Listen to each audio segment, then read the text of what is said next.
Moose is in the house. Moose is in the house. Watch out. Watch out. Here's Moosey.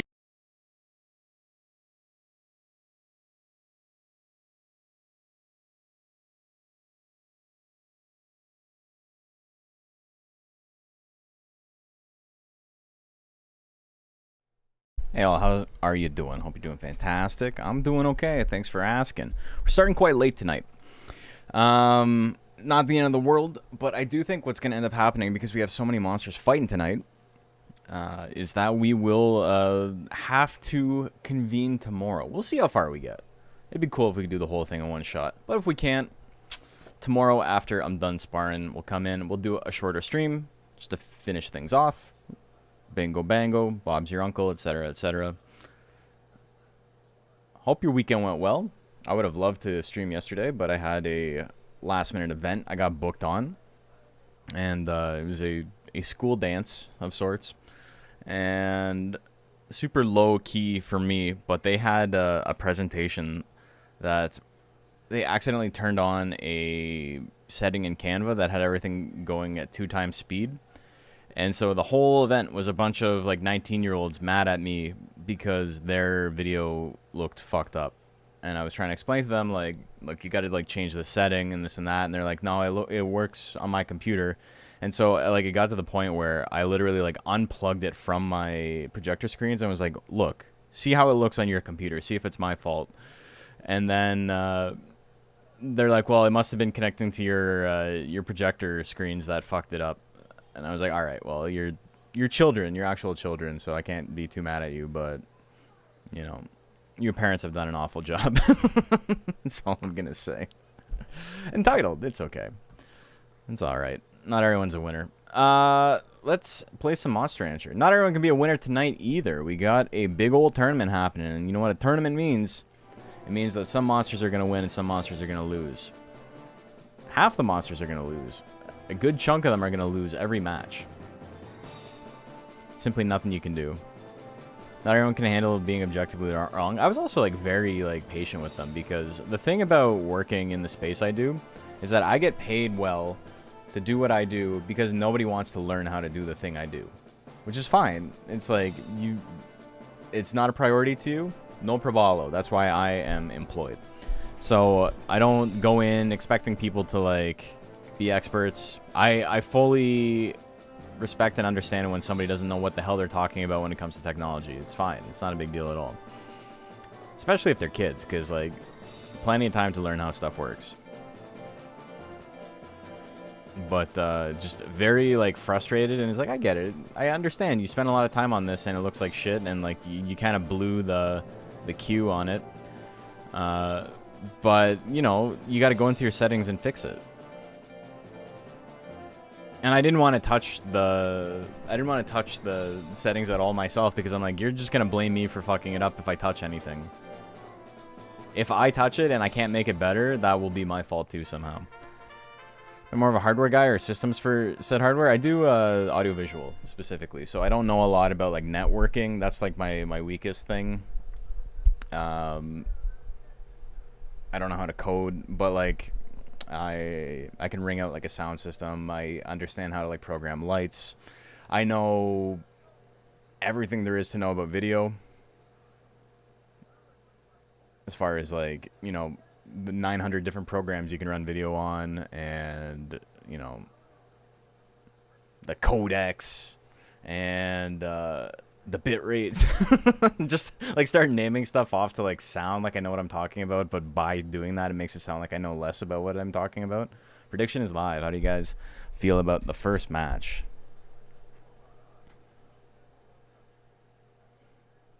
Oh yeah, I know all about music. They got those MP3s, and they got the kilobits per second.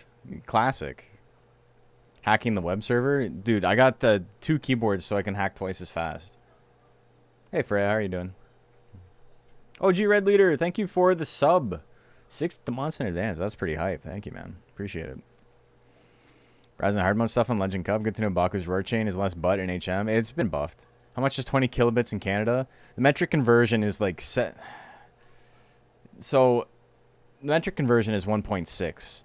But then you have to factor in the CAD to USD conversion, which is about 73 cents right now. So you're looking at 28 plus 70, 30, 33. It's 33. 54% on Ronaldinho. Damn, big smoke. But he's like, I can do that too. I can spin in the other way. Who's gonna win, the lateral spinner or the whatever the opposite of lateral is? Vertical, I suppose. Damn, giant whip. It's almost as if you can't dodge anything. Being a tank is huff. It's hard and it's tough. It's tough. I think you needed to add more than 20 large Thai chilies to this curry. It lacks the kick I wanted. Dude, and that's like the worst thing about chilies like that, is that it's so easy to go overboard, and then it's like, well, this is completely unpalatable. Like, nobody can eat this. But when you don't hit the number and it's like far too weak, it's also like, I'm a coward, and at least I can eat it though. But I've definitely been there. It's rough.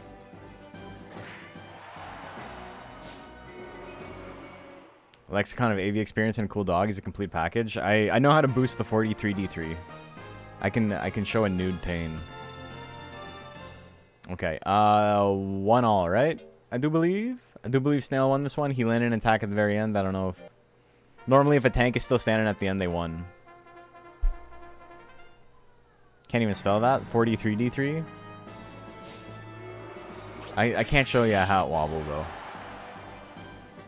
I might be able to do a Flargon style. Electric stab, big ol' miss. Big ol' hit. Damn, 500 damage on the crit. This is the next one, though. Crit Spiral Rush looking pretty okay. He's guarding. He's chilling. Guarding million whips. Eh, he's still got the guts going up. And to the anger, look at how many guts this man has. The stab, it's gonna not be enough. He runs it out with the power. He stalls it. Mamma mia. Would have made this less pale.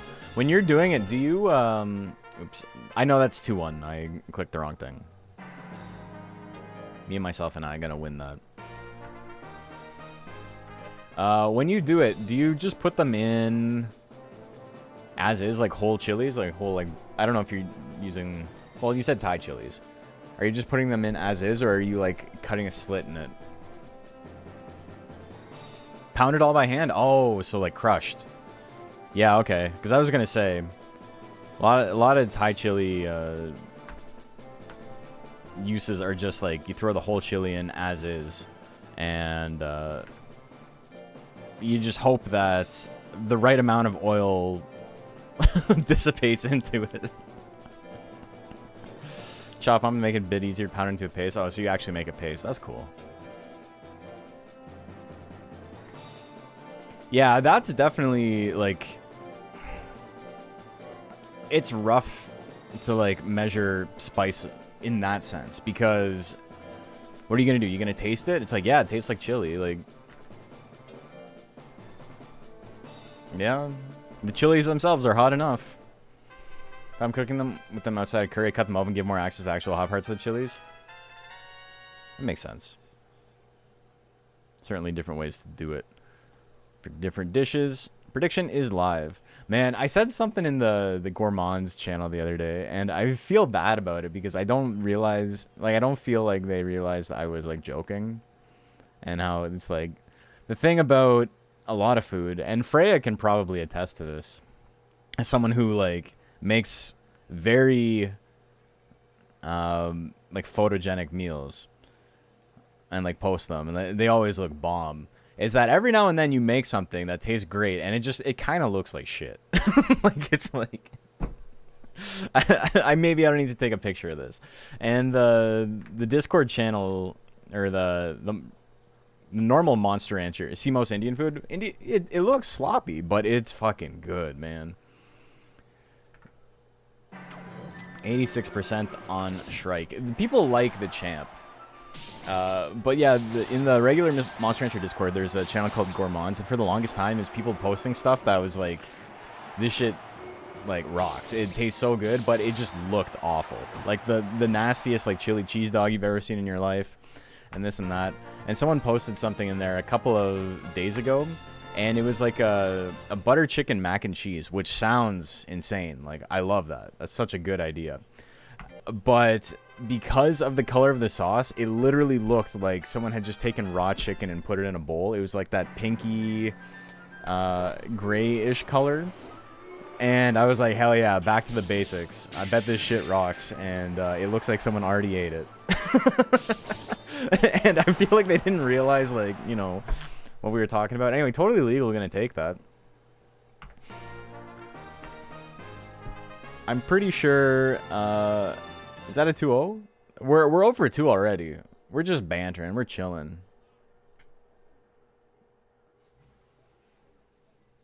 Yeah, 2-0 for dog, yeah, okay. That's what I thought. My bad. Bye, Daddy, I'm dying. What a maneuver. Sparks are flying from both competitors. Just like sharing my cooking. Off of plating. I truly don't care. I'll do like a really... I don't want to say it's like ironic or like that it's done... Oops, it's just Susie, right? Susie X3. Or that it's like not done with any sort of like earnesty. Because it is. But a lot of the times when I make food and we do like family style a lot, so it's just like dishes in the middle and you eat out of it, like you put stuff on your plate, and that's what it is. But every now and then I make something and I'm like, I'll plate this fancy, and fancy is like I'm just layering food on top of each other. A bed of blank with something on top, and it's good as hell. I do like cooking, but it's almost a bit. It's almost a joke. Prediction is live, but I think it's a joke because I am aware that it doesn't look good, and me spending a couple of seconds to plate it is not going to be enough. All the pictures I take from my partner's plates make their food look nice, and mine is a shit plate. That's how I feel too. That's what I do too. Yeah, I'll like spend time like. Not a lot of time, I'm not gonna lie, I'm not Superman, but I'll or husband of the year or any of that shit, but I will spend more time making Tiana's plate look good, and then mine is just like, here's the other stuff. Let's slop them up, folks. 97% on Susie X3.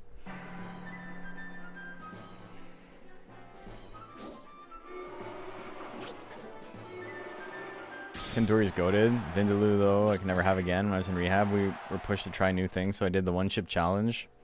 Okay, Oh! What? Destroyed your way of processing capsaicin? You, like, blew up your brain? That's crazy. I do love Vindaloo, too. I was telling this story a couple of weeks ago, but we got my parents to try Indian food. Not for the first time. Apparently, when my sister was visiting, like, the week earlier. They got my parents to try the Indian restaurant in town, and my parents like do not like spice at all. It's just I never grew up with spice. I love spice. No one else in my family can handle it though. And we went to the new Indian restaurant that opened in town. My parents live in a town of 4,000 people. It's like it's quite small. The fact that it's not entirely white people is like kind of crazy. But yeah, the restaurant's been open for a couple years, and they'd never tried it because they have no inclination to. And so I was like, yeah, we'll get the stuff that's not offensive to the senses of someone who can't handle spice, and then Tian and I will get a couple of spicier but still mild things. So Susie gonna lose to the poop man. Put that on my epitaph. I died to the poop man. Knee and claw lobber up next. But we got them butter chicken because, of course, butter chicken is like the most palatable for someone who doesn't know anything about like Indian food. But it's also like one of the best dishes. Like good butter chicken is like one of the best foods mankind has ever created. And so we got it, and they're like, "Oh, it's not too bad. It's not too hot once you put sour cream in it." And I was like, "All right, you know." You're trying Indian food. It's a win. Okay, prediction is live. What do you guys like? issue from where I grew up was all spicy stuff was white people spicy, where it's just hot to be hot sake without flavor in mind. I mean, point of contention, white people spicy. I know what you're talking about. You're talking about spice as a gimmick. Hey, Pyro, thanks for the sub. Very kind of you. And Big Waloo as well. I missed that a little bit earlier. Appreciate it. Spice as a gimmick is stupid. I remember we went to a new Nashville hot restaurant that had opened up, and I got like a 5 out of 10 or something like that, and it was so like unbearably spicy that means like half of their menu is like for like frat boys to like dare each other to eat it, which is an insane way to run a restaurant. I don't think the restaurant's around anymore.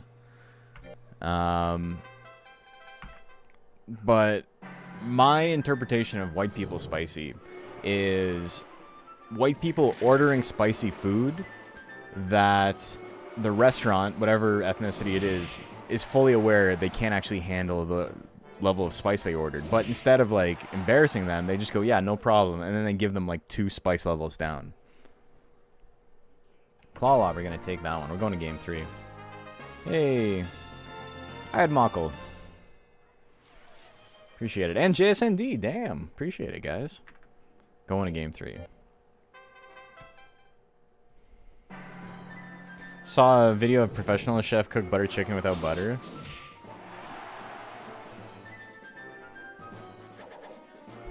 Want to become Pidgeot? Oh, 36? Damn. Yeah, I guess you do have to raise Pidgey for a year before it evolves. The joke's becoming more and more abstract. Is that Maddie? What, like Maddie Matheson? Dude, Maddie's Patties is... I mean this in the most honest and sincere way I can describe it. The worst fast food burger I've ever had in my life. Anyway, Claw Lobber gonna take that. Like, I couldn't believe how fucking awful it was. Would not call Jamie Oliver a chef. I mean, is he like... Are we just being jerks? Or is he like literally not a chef? Is he just like a businessman who like does things? Or is he like actually a chef that just like does not have good instincts and has made a career out of it because, you know, he's photogenic or whatever? Being a bit of a jerk? Okay. Because like, you know what I mean, right?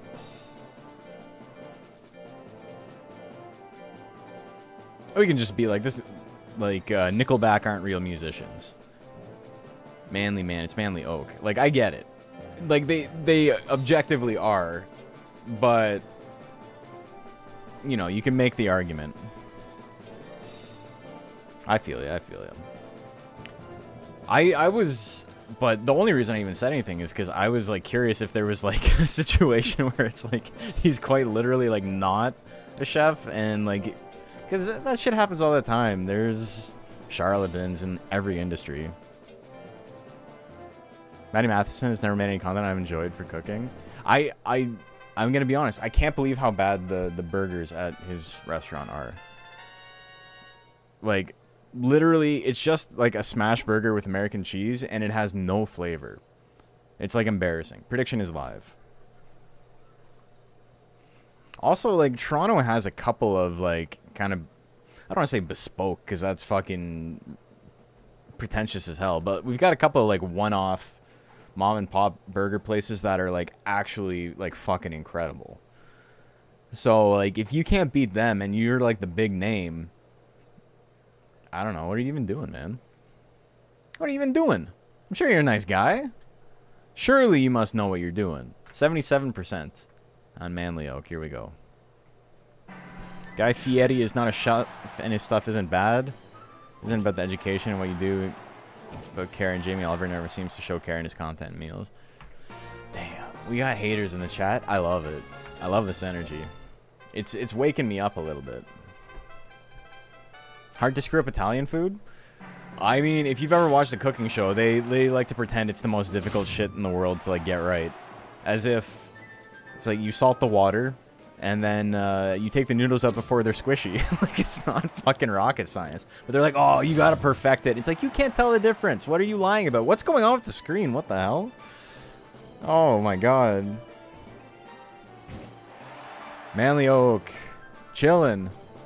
Nah, he stabs it. Alright. Bazula gonna do it. Gonna badool it. You boiled the spaghetti, and then you eat the spaghetti. It's true.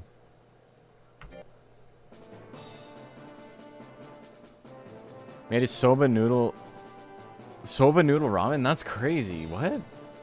I mean, I'm not a big fan of, like... I'm not a big fan of, like, food is precious and you can't change it. I think fusion is, like... It's always on. You should always be experimenting and making new stuff, but that sounds very funny.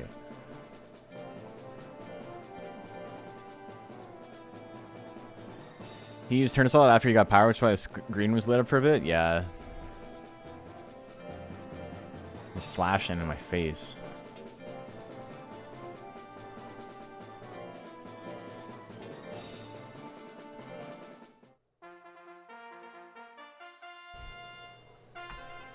Alright.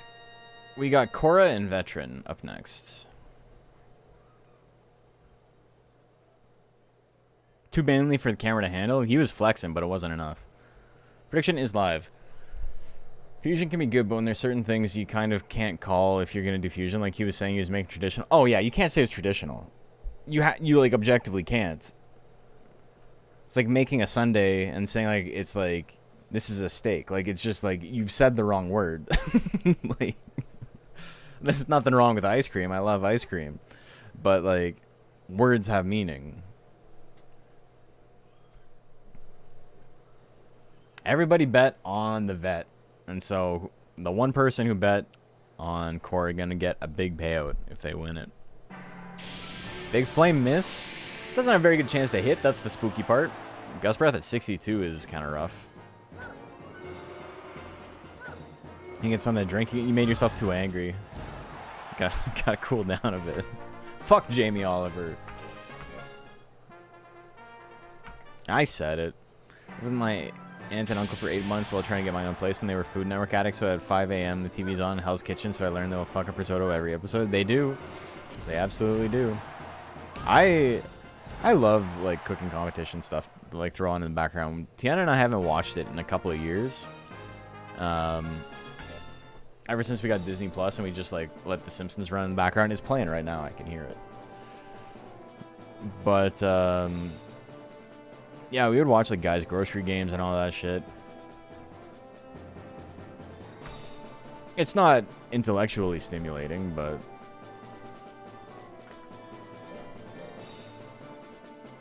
Was it Razor Leaf? Razor Leaf and Can It Run Doom. Guy Fieri also seems like a legitimately cool guy. Like, I was definitely irony poisoned when I was in my early 20s about, like, he's the lamest dude to ever exist. And then when you actually watch the shows he's on, you're like, this guy rocks. He's, like, actually, no irony about it. He's kind of sick. Okay, prediction is live. You don't like my red meat steak reduction? Reduced it back into a cow and milked it and processed it into a sundae that tastes like Jack Link's jerky. That sounds cool. Wasn't the smartest bet of yours? You put 10 bits in. That's fine. If you win a whole lot. That's a smart bet if I've ever seen it.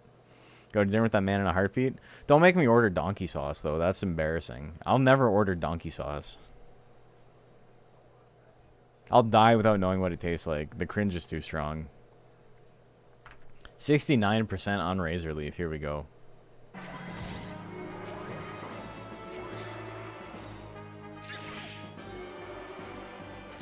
Did a thing on a local diner in my area I go to from time to time with milkshakes that are practically not considered shakes. No. Nice. Yeah, it is nice.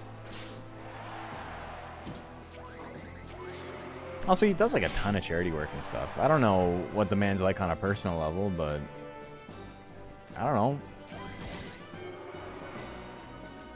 It was the dishes that we had made together. You guys hear the love song for Guy Fieri that Hot Dad made? Guy Fieri, searching for something. Oh my god. Okay. Dragon kick. He got him. That's in the show. That's in the anime.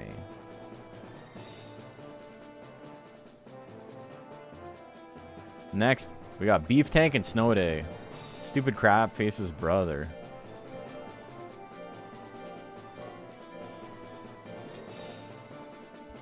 This is getting like, this is a reference to a reference. But did you guys know that John Boy's made a Scorigami movie?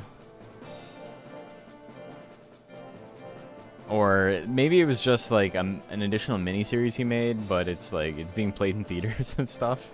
You saw that? Yeah. Oh, damn. Don't ever fight me or my son again. Here we go. Prediction is live.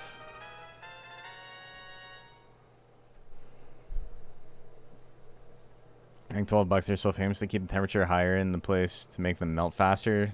Speed people up and out. That's funny.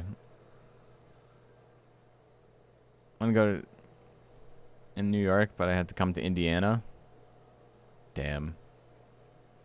They're renting out a theater for Scorigami movie. Gotcha, gotcha. I still like the pretty good segment in the Golem video. I think that's one of the things I've made that is the like among the funniest things I've made. 62% on Beef Tank. Here we go. Big snowstorm, big miss. The charge lands. Good chunk of damage. He's got the life lead and the gut sleeve. What's he gonna do? The tail lashes. He takes it. Was it opener in the Golem movie? I forgot about that. Oh yeah, I got the Mighty Machines bit in there too. That's a good episode. That might be one of the better ones. Power knocking up. Not enough damage. We're in there. Hey, Murder Bunny. Welcome. Another knocking up. Knocking down. Knocking down. Knocking down. It's in your head. All the voices mistaken. I've been listening to Atreyu again. Shake it up. We're all dying in the end. I'm trying to think of new karaoke songs I can do because I'm going for my birthday at the end of October. Tongue Slapping and Mr. Shoeheart. And my range has been getting better, so now I can do all the emo songs I couldn't sing when I was a kid for some reason.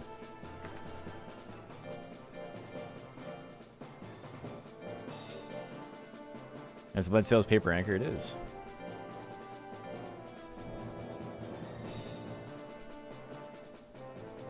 It's a little butt rocky, that album, but it's fun.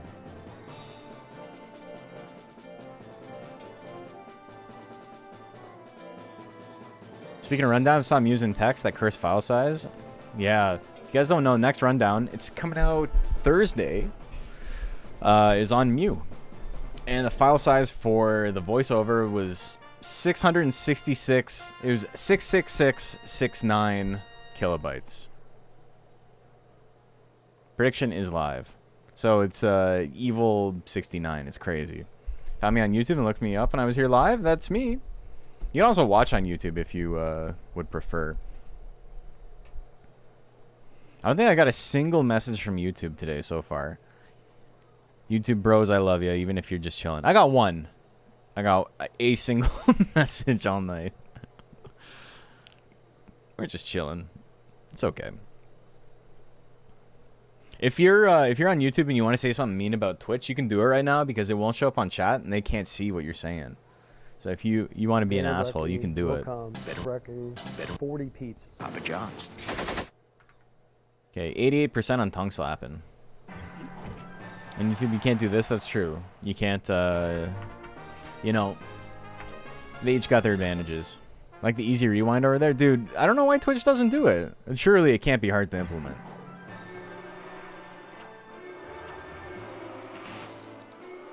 Less ads too?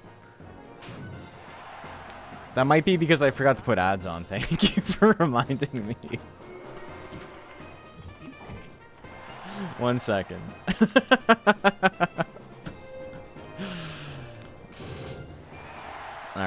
Good crit comeback. Content. Here, let me get this next one up. Also, I'm gonna be real. Complaining about... You're not doing this, but I do have people complain about the amount of ads I run on Twitch, and it is so little. It is like a minute every 20 minutes or something like that, or 30 seconds every 20 minutes or something. It's like a minute and a half per hour. I've watched like people who their entire life is streaming. Like that's their job, and they go live like 16 hours a day, and their ads are like, they do like 10-minute blocks of ads. Like, it's crazy. Who watches that? Not me, because when that shit happens, I'm like, I have to think about it. Do I like care enough to keep watching, or do I subscribe? And I never subscribe. If you're gonna run a 10-minute block of ads, like, and you're not even like BRBing, well, like, regardless, I'm not sitting through a BRB that long. I'm simply going to go do something else with my time. But like, to have that run as like an incentive to get people to like subscribe is like crazy. Like, I'm happy for you if it works for you. And like, you know, don't hate the player, hate the game and all that shit. Because if your rent isn't relying on it, then maybe you found something that works for you. But I don't like watching streams enough to sit through that. That's just me, though.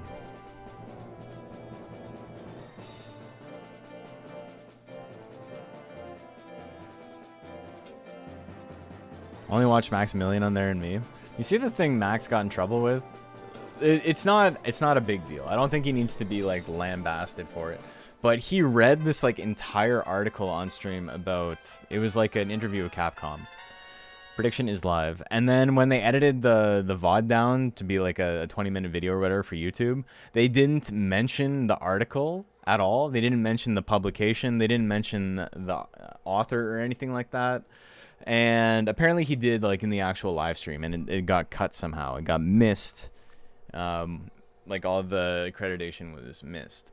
So people were like, dude, you're making more money off this one live stream than the person who like wrote the article. Like, at least do the due diligence of like making sure they're credited so people can go check it out if they want. Maybe 1% will check it out, and that'll be like probably double the site's income on that if you've got like 15,000 people watching you. And his response was like, we always try to accredit, but my my editors missed it. And then just like complete unforced error. All I had to say was, yeah, my bad. But instead he's like, yeah, my staff didn't catch it. And it's like, dude, nobody's like, oh yeah, your staff fucked up. Yeah, those assholes. They're like, no, dude. Your job is playing video games. Check your fucking employees' work. 70%.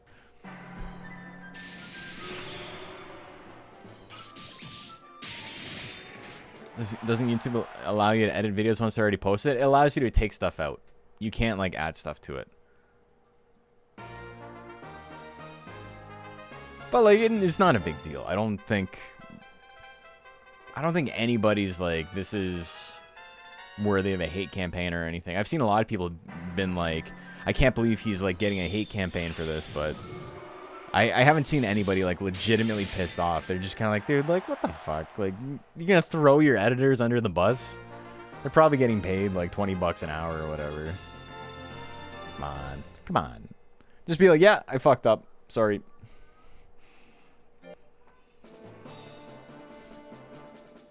Anyway, that was an entire set because slash combo hit both times, and that's what happens. Claire Farron with the 2-0. I think at times you can be ignorant of star power. Probably doesn't make time to go over it's like that. I'm going to be real. I wouldn't either.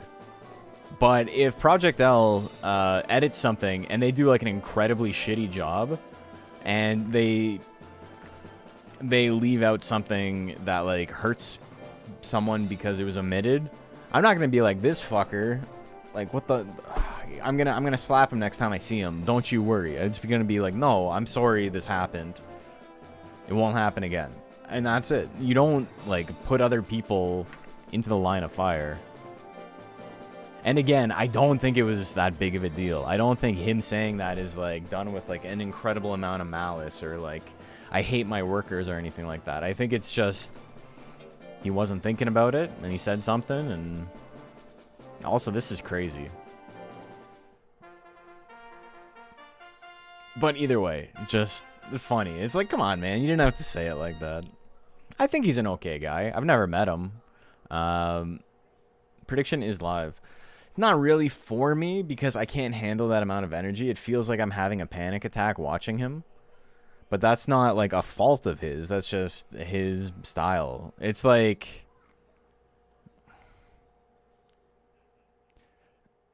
because there were people like Max with like his energy level, I think it makes sense that we've like naturally progressed to like a Kaisenat and like an Aisho speed style of like personality, right? Because he's like 10 years ago, like one of the most extreme reactions you could get online was like a Max reaction to something, or like 15 years ago, I should say. 64% on Predator. People like the speed build. But that, it's neither here nor there. It's... I have a feeling he's not putting on airs. I think that's why it's been...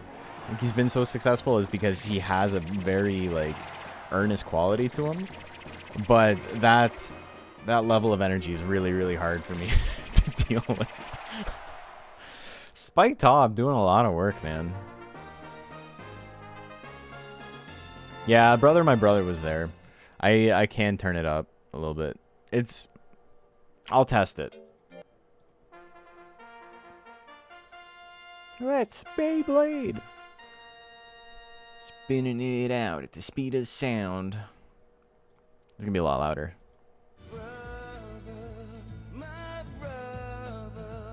Tell me what we're fighting for. I gotta learn the rest of the words to that and then do it at karaoke. We should love one another. She likes me for me. I've done that bit so many times. Not because I look like Dirty Harry. No, it's not because I look like Tyson Beckford. Damn, that's a throwback. Slop-Tart gonna take it. Holy shit, dude. Tech deletion gel with only the tops? Gel top implies the existence of a gel bottom. 2-0 for Slop-Tart. He didn't get second in the Deluxe Cup for no reason. Wham Shell and Bombird up next.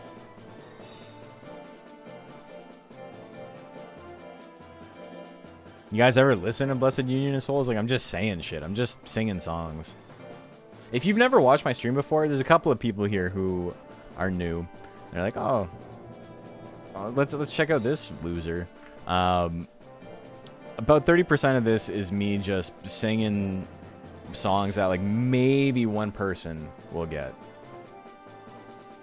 Gel can be top or bottom. They're fluid. Damn. That's a +2. That's good. Oh, we got a literal +2 in chat. Hell yeah.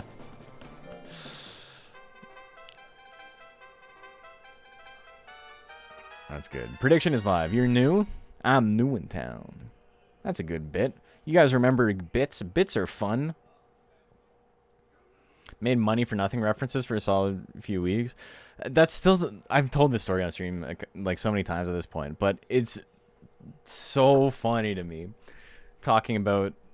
My friend went to Disneyland and they played Money for Nothing over the loudspeakers, but they played the version that has the F slur in it. And we were just joking about it, and I, you know, out of context, just said, like, that's the way you do it. And it, like, killed the group chat, because, like, nobody else got the reference. They just thought I was, like, yeah, like, I'm, like, anti-woke or something. 80% on Wham Shell.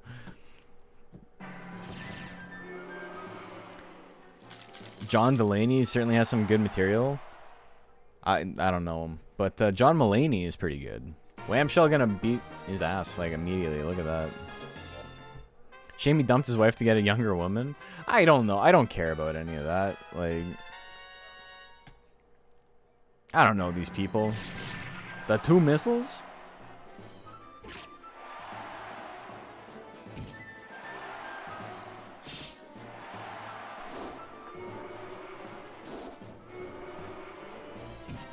That's the way you do it. It's got to be like one of the funniest lines in a song. It's just the way it's delivered. It's real good. Anyway, that's the way you do it. Whamshell gonna take that one 2-0.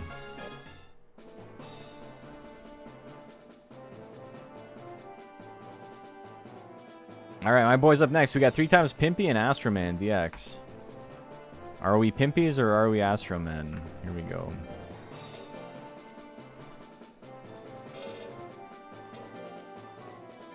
That ain't working.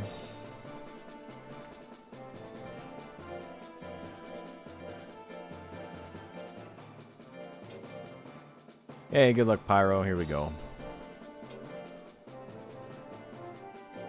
What if? Tank. Ready to get smooshed? I mean, he's got a good chance to smoosh. Predictions live. Those who look to celebrities to be monogamous and pure with the amount of temptation they have and the personal defects that even compel them to become stars is insane. Yeah, these people are fucking freaks. You're expecting way too much from your favorite freaks. Who are some of your favorite freaks? If I had to say, I'm a big, you know, the more I like hear him talk, the less of a freak he sounds like, which is like demoralizing to me in Bob Odenkirk, because he's like one of the funniest dudes to like ever write comedy, and if you watch him talk, he's just like the most like anodyne old man. Like, what the hell? How did he come up with everything he came up with? He seems like a Facebook grandpa. 99% on Pimpy. That's crazy. Jumping stab. That's big damage.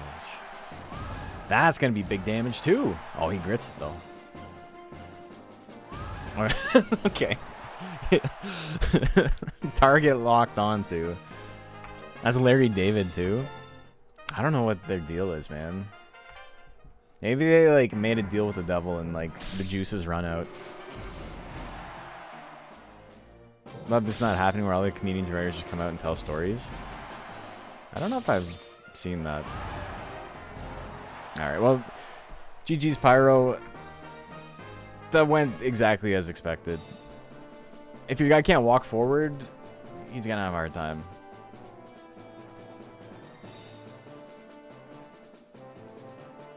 Rough matchup for sure. The devil called Coke. I don't know how much Coke Bob Odenkirk was doing. He seemed like pretty slow moving on like every show. Shmishmo and Articuno V2.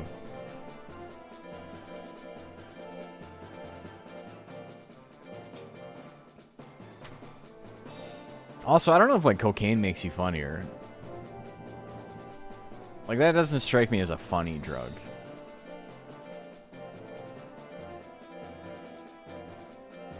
I think the people who like get like ripped on coke and can still write comedy were probably like funny, like very, very funny people. The funniest among us, maybe. Prediction is live. Because, fuck, man, the people I've been around when they're doing coke, they're not funny.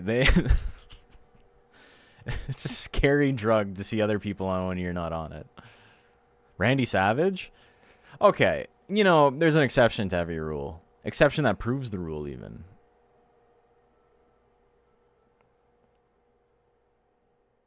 Also, like... Wrightwood Jr., okay. Wrightwood Jr. doing a lot of coke, really? Like, that man's, like, comatose. Maybe he's taking coke just to, like, get to, like, normal. Prediction is 80% in Shmishmau's favor. Oh, hosts it. Okay.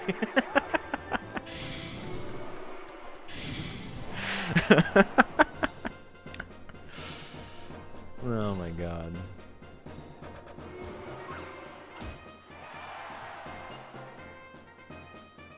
I know what drugs he does. He just took over. I gotcha. Yeah, I conflated two different conversations happening at the same time.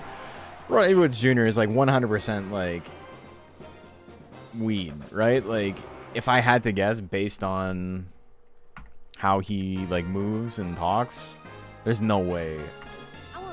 There's no way he's, like, doing lines. Hey, Zephyr. How's the monster battling tonight? It's going well. Thank you for asking. Appreciate it. Being in person trying to interview Randy Savage, maybe not as funny. I'm sure they had a blast, man. Though, you know, I wasn't alive then, right? So I don't know how funny he was at the time. Because it's, like, very, like, absurdist in nature, which is, like, I don't know how much of it is intentional. Obviously, being entertaining was intentional. Also, is that 2-0? Is that 1-1? That was 1-1, right? Unjustifiably in a position that I'd rather not be in. 2-0, okay, thank you.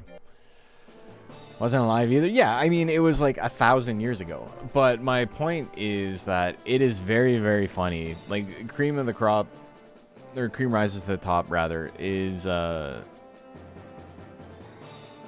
just like, it was a good bit back then, but it's like legendary now. And I think it might be because our perceptions of like comedy have changed over time, like they always do. Like, I remember I had a professor in college who legitimately was like, Bugs Bunny is like the funniest thing that like has ever existed. And Bugs Bunny is fine, but like the world has evolved beyond pure slapstick, right? It's not the be all end all. Also Bunny right here. And it's not like it wasn't funny at the time, like it certainly was, or else it wouldn't have been successful.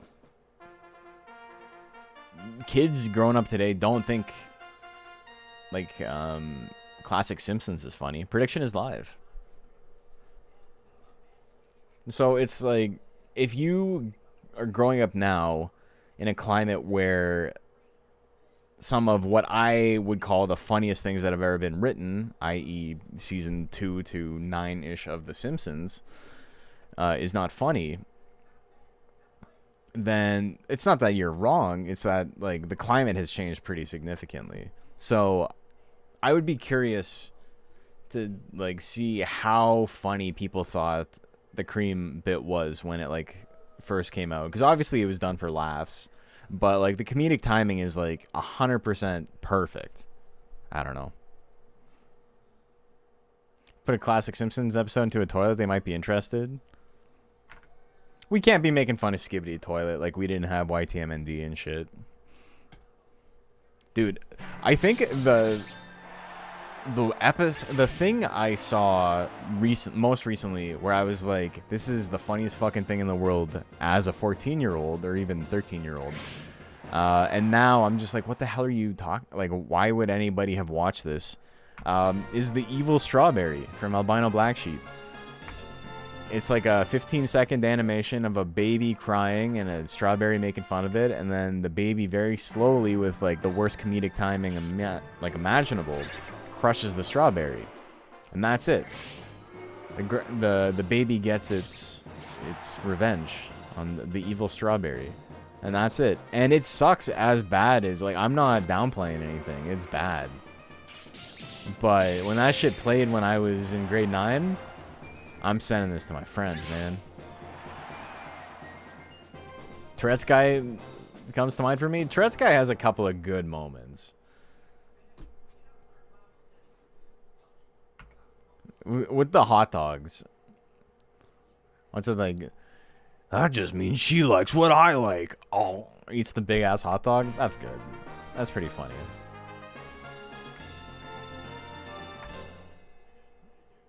Okay.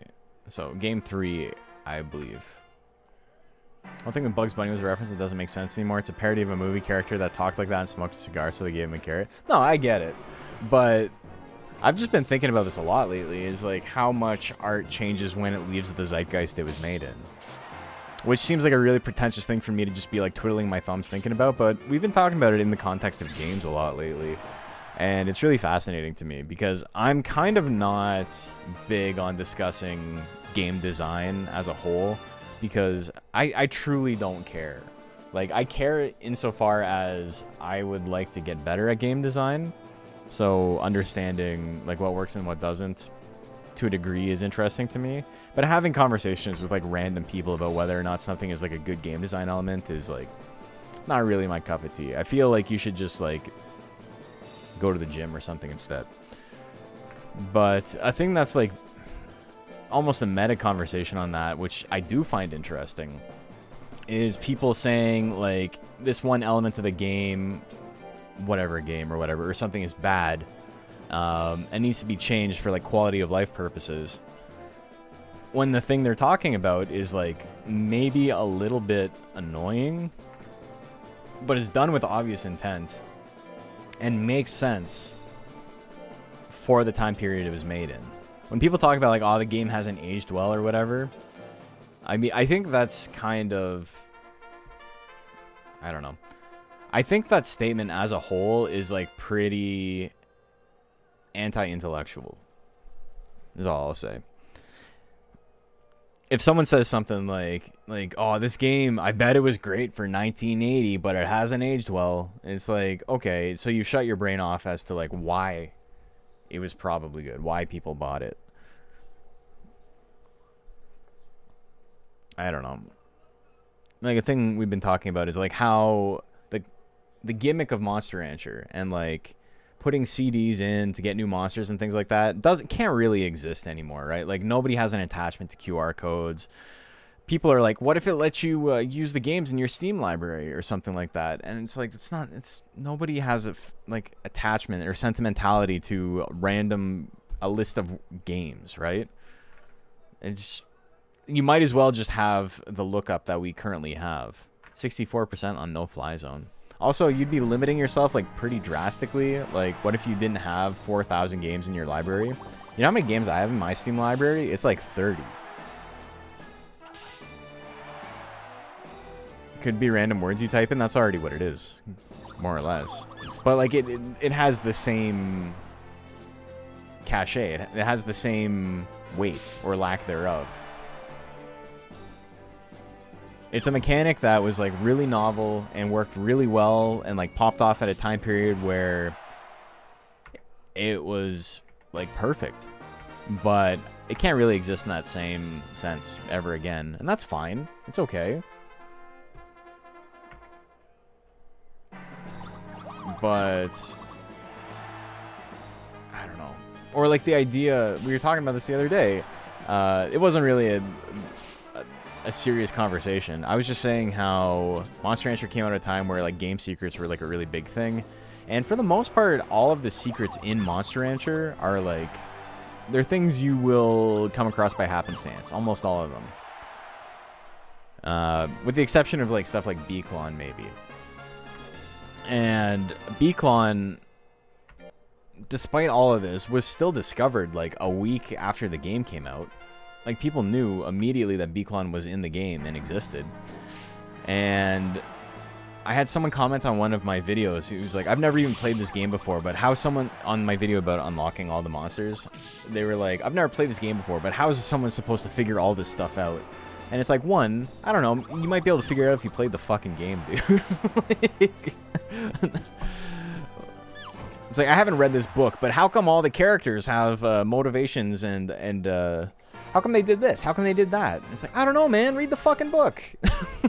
Like, I'm not having this conversation with you. Just play the game. You'll figure it out. But I was talking about how like Beaclon got discovered pretty quickly because it was around the time where the internet was, you know, message boards were starting to like really pop off in the late 90s. Also, there was cocooning in Monster Rancher 1, yeah. And if you knew anything about cocooning in Monster Rancher 1 and you followed the same steps, you could pretty easily get a Beaclon because cup jellies were the best budget food. If you didn't want to spend money on meat, or it's a big jump from cup jelly to meat. It's a 100% cost increase. And then it's an even bigger jump. It's like a 133% jump, like additionally, to tablets. So most people are just feeding cup jelly, and I think it's like a pretty interesting design choice to set it up like that, where it's like you need to feed it the cup jellies, cup jellies are a thing you feed beetles, like in real life. Also, we got more, sister, my sister. Sisters. Which one? Do we do the White Christmas, sisters, or do sister with, the Maoris? You fed your monster more jellies because you want more diamond marks? Yeah, so, like, there's a reason to feed it, right? So there's... Not everyone is going to get it. Not everyone is going to know it exists. But...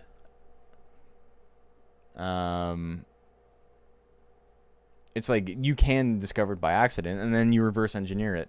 And the argument was like, well, it's not a... One moot point, because we can argue whether or not... Moot point, because we can argue whether or not a secret like that has no indication at all is a good thing to put in a game. And I think it is. I think that shit's fun. It's okay for stuff to just exist in the game. Games are not a job that you need to have encyclopedic knowledge of. You can just play, and things can happen. And it can be fun. But additionally, games came out at a time where sharing stuff on the internet was like novel. So people were really excited about it, and they were willing to like help each other out. So, you know, the rumors and the playground rumors were like half the fun of the game in the first place.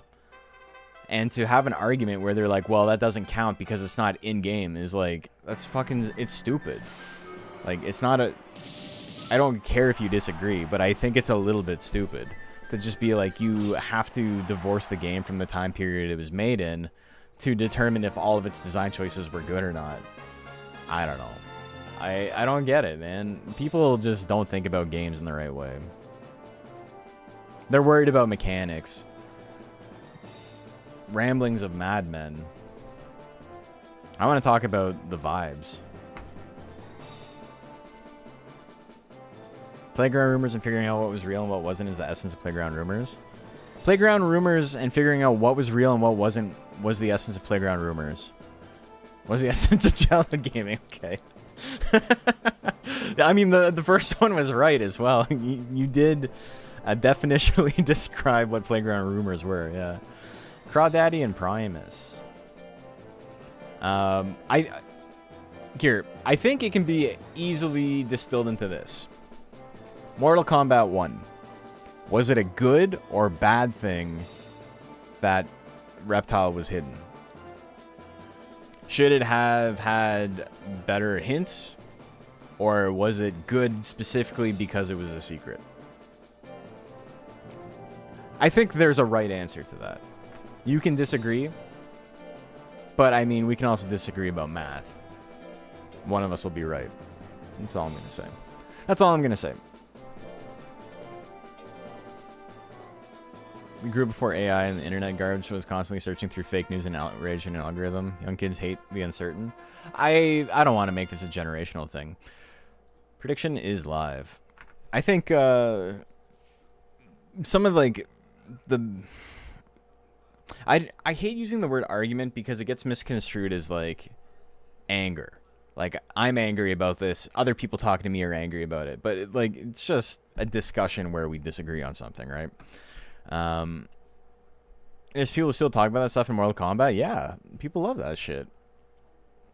So much so that the new Mortal Kombat has a pink ninja named Floyd, which is very cringe and like 100% perfect based on their other naming conventions. And his unlock condition is insane. It's fucking nonsense. And then his AI is like cranked to the max. So even if you like encounter him, like lots of people would just like get their ass beat by him immediately. 72% on Primus. And that's cool, man. Assume I was not taken away by the whimsy of the horse girls? Nah, I actually was looking at Steam today. I haven't played it since July. Floyd's been a running joke for a while. Yeah, but they actually put him in the game. Like, I don't know, a year ago? A little bit less.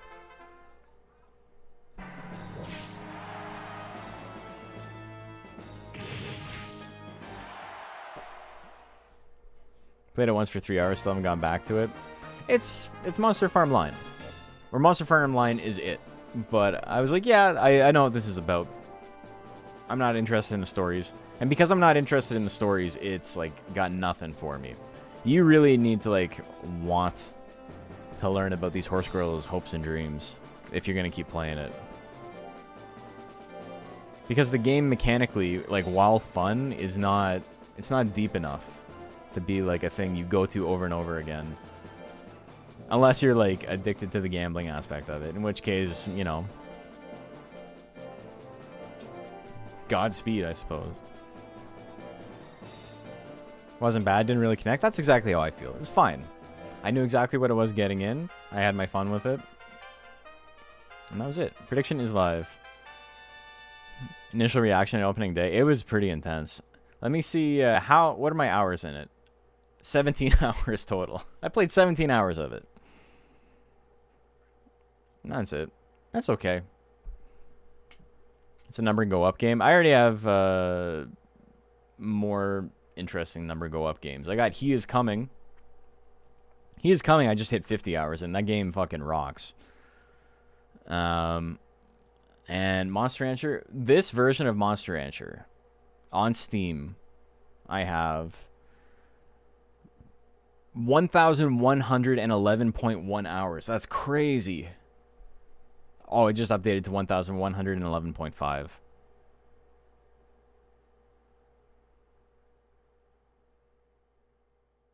Wild. That's just this version of the game. Okay, 98% on Uzi. Still going pretty wild considering what kind of game it is. I expect all the hype to be dead by now. I didn't expect the hype to be dead. I thought it was going to pop off for a very long time. And people were going to really enjoy it. And I'm happy they are. It's just, you know, not my game. 1,000 hours is low for me. Yeah, but you got to keep in mind that is almost entirely, I would say about 80% of that is running tournaments. Like, I don't play this game off stream, really. Async gonna take it with the foolery. Also, that's just 1,000 hours of this version of the game. I have it on the Japanese-only version on Switch. I have emulator version. I have PS1. You know. I think 10,000 hours is, like, very likely. All things considered.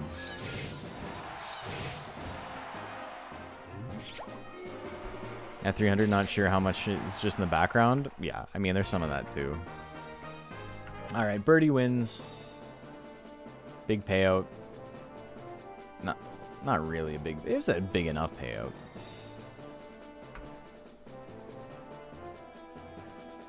Ark and Tsukiko up next. It's really crazy how I didn't actually play Monster Rancher 2 for like a very long time. I played it a lot for like 3 years, and then my copy went missing. I.e., it got sold to a GameStop on accident, and they ripped off my friend. I've told the story before about how he sold his PS1 to like upgrade to a PS2, and they didn't tell him they found the disc in the PS1 when he was like trading it in, and so they just kept it. Prediction is live.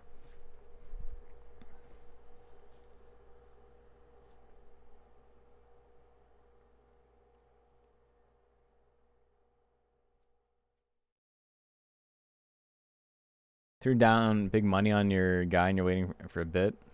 And you're waiting a bit. Feel that.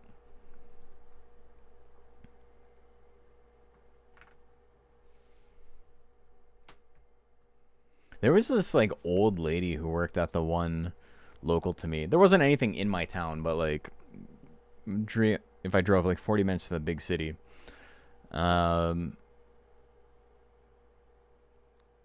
I could go to one, and it was like, I don't know what her deal was. She was such an asshole. Like, maybe it's because you're like a 55-year-old woman working at GameStop in the year 2002, but I don't know. Things didn't work out, I suppose. 91% on Ark. There's a local game store that got shut down a few years back because they were fencing stolen goods. Crazy. Dude, there's a big boardwalk on a beach near Toronto. Not like near Toronto in the cosmic sense. It's like hours away. But there's a big boardwalk on this beach called Wasaga Beach. And I remember one time I was visiting some friends, and we went and found a place that sold only counterfeit cards of like Yu-Gi-Oh and Pokemon and stuff. And they were super, super cheap. So, like, we figured out, like, as, like, 13-year-olds, like, there's no way this shit is real. $1.50 a pack? What the fuck? And I remember knowing it was fake from the package because, you know, in, like, a foil pack of cards, it has, like, the foil top and bottom. Also, Fieri stab, you're dead. I'm sorry, man. But instead of being, like, a foil, like, chrome color, it was just, like, a flat, matte silver, like, painted color. And there was, like, no sheen to the package at all. So we're like, this shit is, like, this is garbage. And so we bought a couple of packs because we thought it would be funny to open them up. And I remember opening them up, and my friend was just like, hey, these are fake. And so, like, he didn't realize. Like, me and my other friends had been, like, talking about it. Like, oh, dude, this is going to be so funny. We're going to get this, like, these garbage cards. And I'm curious if it was, like, in a different language or whatever. And my one friend was just, like, fully unaware that that's what we were talking about. And he made such a big scene. And that the guy behind the counter was like, I'm going to call the cops if you don't leave. And my friend was, like, losing his mind. Like, on the verge of tears, like, screaming at him. And then he was like, call the cops, call the cops. I remember there being like a big standoff between the store owner and this like 13-year-old child. And I think someone else called the cops, or they heard the commotion or whatever, and they showed up. And I remember the store owner was like, he was like, no, I always said they were fake. I never said they were real cards. And he like puts this like little card down, like a little signage on front of the counter that says, these are not real Yu-Gi-Oh cards. As if that was going to save him. And it's like, yeah, it's, I know what I'm selling. I never pretended they were real. Like, he's not selling counterfeit shit. And then we left because, like, you know, we got bored of the whole situation. But I wonder what happened to that guy. My friend was like, hey, the new Toyota has the highest safety rating in its class. What's that video? Have you guys seen that video? I was trying to find it the other day. I couldn't find it. Of the dudes, like, surfing the dunes on, like, the toboggans. And it just has sound effects and, like, music. It's got, like, vaporwave music in the background. And they're, like, jumping down in, like, slow motion in, like, Sudan or something. And it just says, like, 1994 Toyota Camry. 1994 Toyota Camry. In, like, a really, like, sultry voice over and over again. But why is this the shit that makes me laugh, man? I don't know. Deluxo.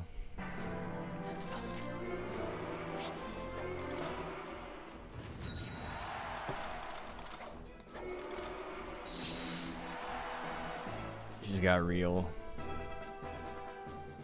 angry. Sneak attack? Damn. Crit ice sword. She's trying.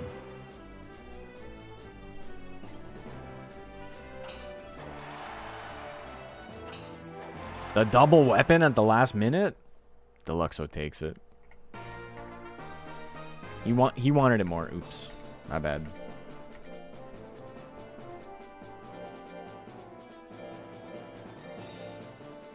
It's kind of funny how even if you're not keen to the counterfeit thing, you can notice if it's fake just from seeing first edition silver stamp on the bottom right. Yeah. Instead of the gold one.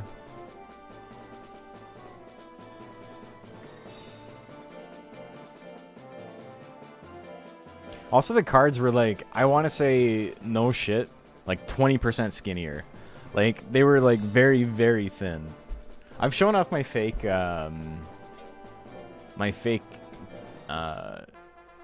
Sandshrew and Dugong from base set. The back of the cards, instead of being like a blue Pokeball, is like bright purple. It's very good. I didn't know this fucker had real. Oh, that's me. Damn. That's a throwback. What the hell? What did I even say that? Like, I know I said that in... Or Namacho said that. Something's wrong. Yeah, that's not the right one.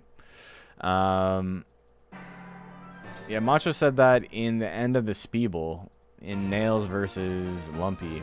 But did I put that in the Zoom video?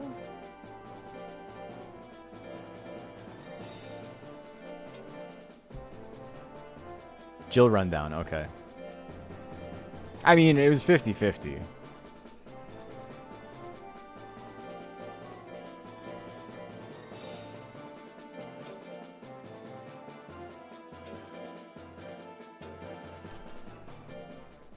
Okay, here we go. 1-0 for Deluxo.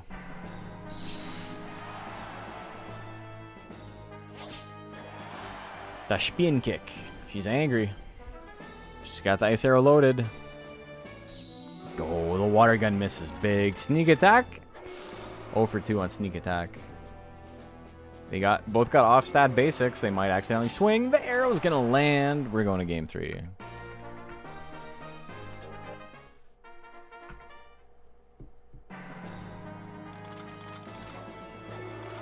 I will never get hit by sneak attack. Double cold fog, big damage, triple, a 4th. She's got reel. She eats that. She doesn't care at all. Oh my god, it ran out the reel. It's gone. The cold fog's still enough? What a set. What the hell? First match wrong? First match wasn't wrong.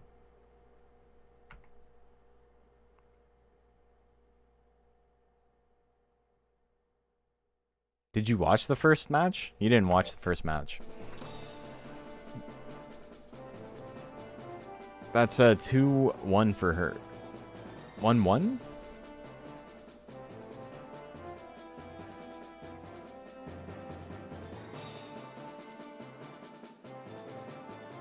It's 2-1.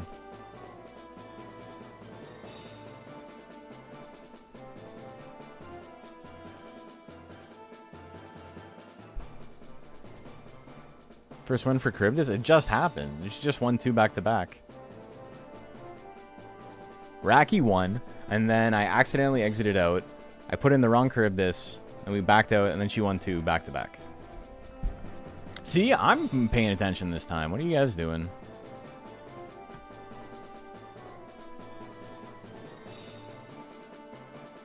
Sometimes I gotta check you. You know, you don't have to be paying attention. It's fine. It's a big deal when I'm not paying attention. So you can get away with it. Razor Leaf and the Poop Man. We got a lot of monsters tonight. How long did that take? 1 hour and 20 minutes? If we can, like, do an hour for the next set, we can, like, make this happen.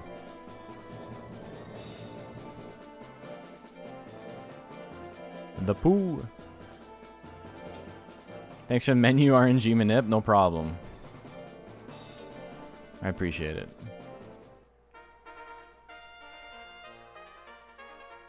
Okay, prediction is live. What do you guys like? You're terrible with the details? That's alright. False start with the wrong Charybdis mixed you up? It happens.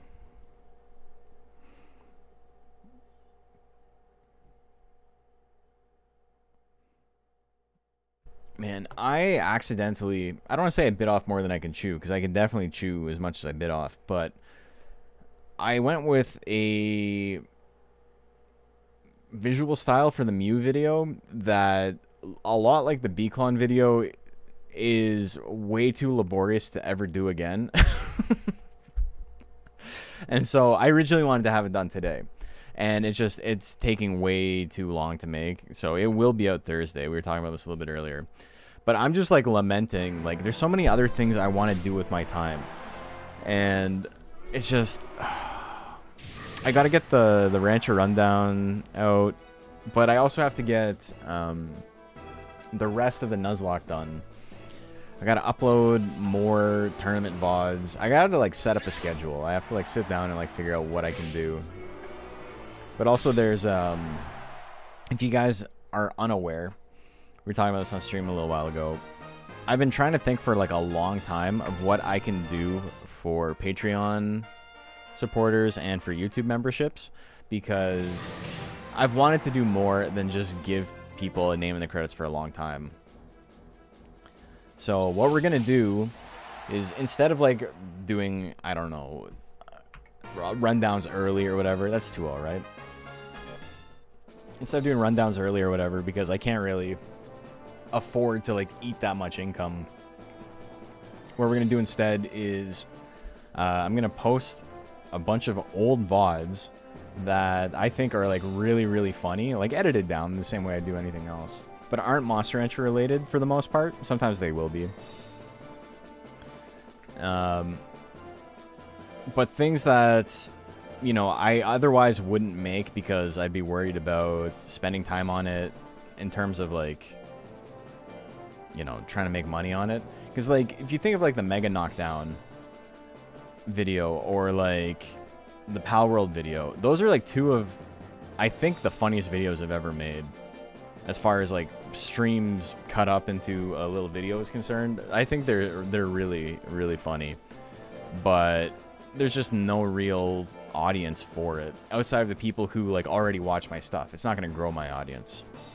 So we're going to be uploading videos like that specifically for Patreon and for YouTube members that will eventually become, you know, something everybody can watch a couple of months later. So this month, the first Moose Bones Classic goes up, and it is a video that I think is really funny of me playing Digimon Digital Card Battle. Kick myself for not being there for the Pal World night. That was a really fun one, for sure. It's on YouTube. You can watch the whole thing. There's an edited VOD, but the live VODs are also on YouTube. Do a tourney where each tier of donation they get a higher stat cap. I can't do that. I'll never do that. That's like bizarre. 67% on Beef Tank.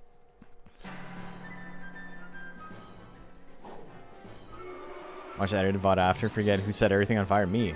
I was showing off a glitch where I could like get stuck in a wall, and then I went to go break the wall, and I forgot I had a torch equipped when I was breaking the wall, so I set the wall on fire and I blew up my house.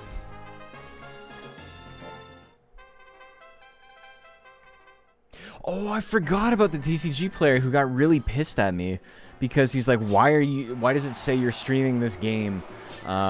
This isn't Digimon TCG. And I'm like, right. And that's why instead of picking Digimon TCG, I picked Digimon Digital Card Battle as the name. But I think at that point, there wasn't a TCG, what do you call it? There wasn't a category for it. So everybody was just using Digital Card Battle as their category when they were streaming. And then somebody started watching my stream, pissed off that I was using the tag correctly. I totally forgot about that. That's so funny, man. Like, what an insane thing to be mad about. Like, take a nap.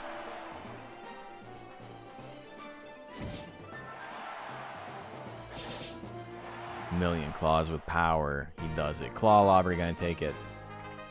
Look at that. He's like chewing down. He's eating his head. Chowing down, I should say. I guess he's chewing down. You chew down when you chow down. Sounds like the exact thing you would be saddled with. The problem is every streamer deals with this, but I don't let it go. That's why it's like, how come Nash always has to deal with this shit? And it's like, because I want to turn it into a bit. A normal person would just ignore it. Also, like, my stream's not big enough where the chat's going by and I can just, like, feign ignorance. Sometimes it, like, stops after someone has said something insane. And I can't pretend I didn't see it. Like, it's there. And it's more, like, embarrassing to, like, act as if I don't see it. John Strife's maze doesn't ignore it. Bold of you to assume anybody knows who you're talking about. Okay, prediction is live. Who would ever say something insane here? No one ever. Remember when that guy came in and was like talking about ending me because I said I was going to kill his children. And what he was talking about was a tweet where he was talking about how all Mexican children needed to be deported. And I said something about how his children were going to die in a war for some dude to like put another zero in his bank account or something like that. And he took that as in I was threatening his children because he's literally the dumbest guy on the planet. And so he came into the chat and was just like losing his shit about it.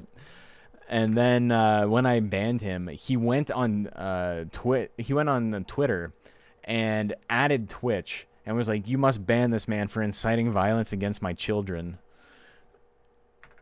And so he snitch tagged me on Twitter about something on Twitch, about something that happened on Twitter. Yeah, he also jumped into the Discord, yeah. Anyway, 50-50 exactly on the bets. Or the dude who made a joke about how Kamala Harris wanted to make everybody trans, and how I was just like, I don't want to deal with this, man. Like, be normal about this conversation.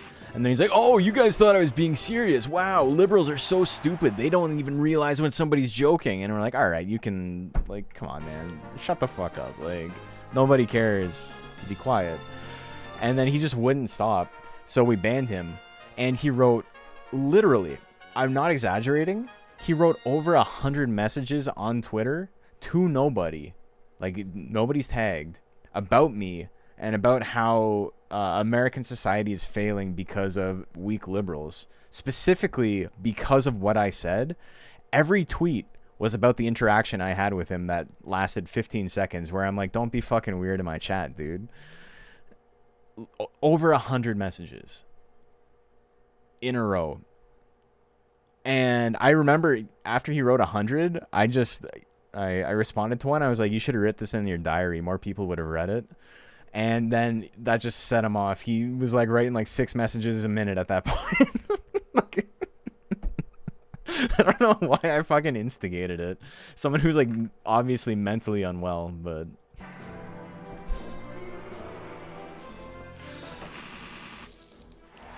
oh shit, that's big damage.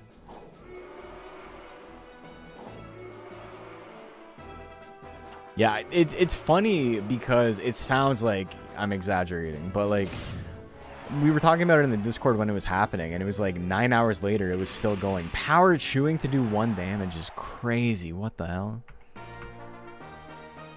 There was like updates. It's like, it's still going. Like 4 hours later, oh, it's still going. Alright, game 3. Turn assault, big damage. He's got power again. Another power tongue slap. That was a wild stream to be part of. The thing is, like, I don't like getting in fights, right? It's not fun, but I'm not afraid to, like, tell someone to fuck off, right? So I think that invites a certain level of loser who, like, wants to get into it because, you know, they're unhappy with their life or whatever.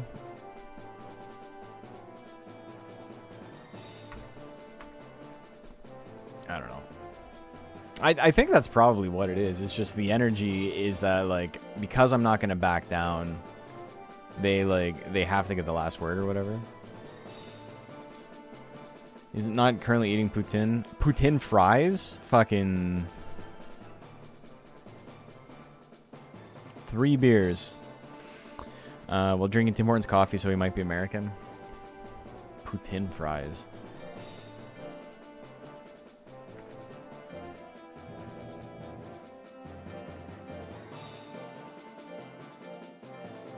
It's actually pronounced poutine. You should say it like that when you order at a restaurant. Poutine.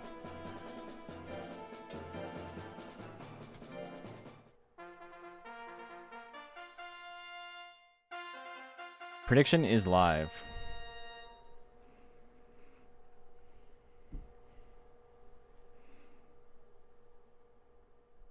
We were talking about pronouncing... what was it, poisson? Yeah, and Macho would get poisson, right?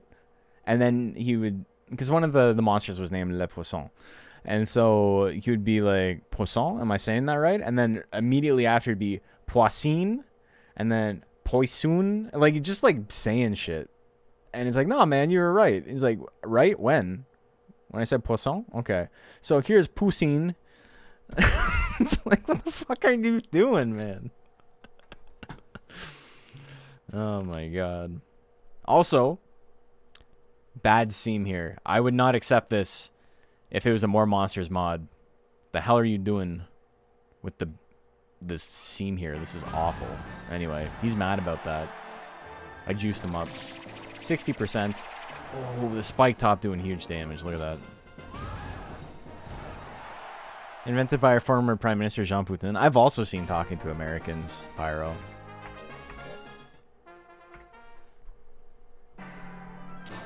Two whips. Wop, wop.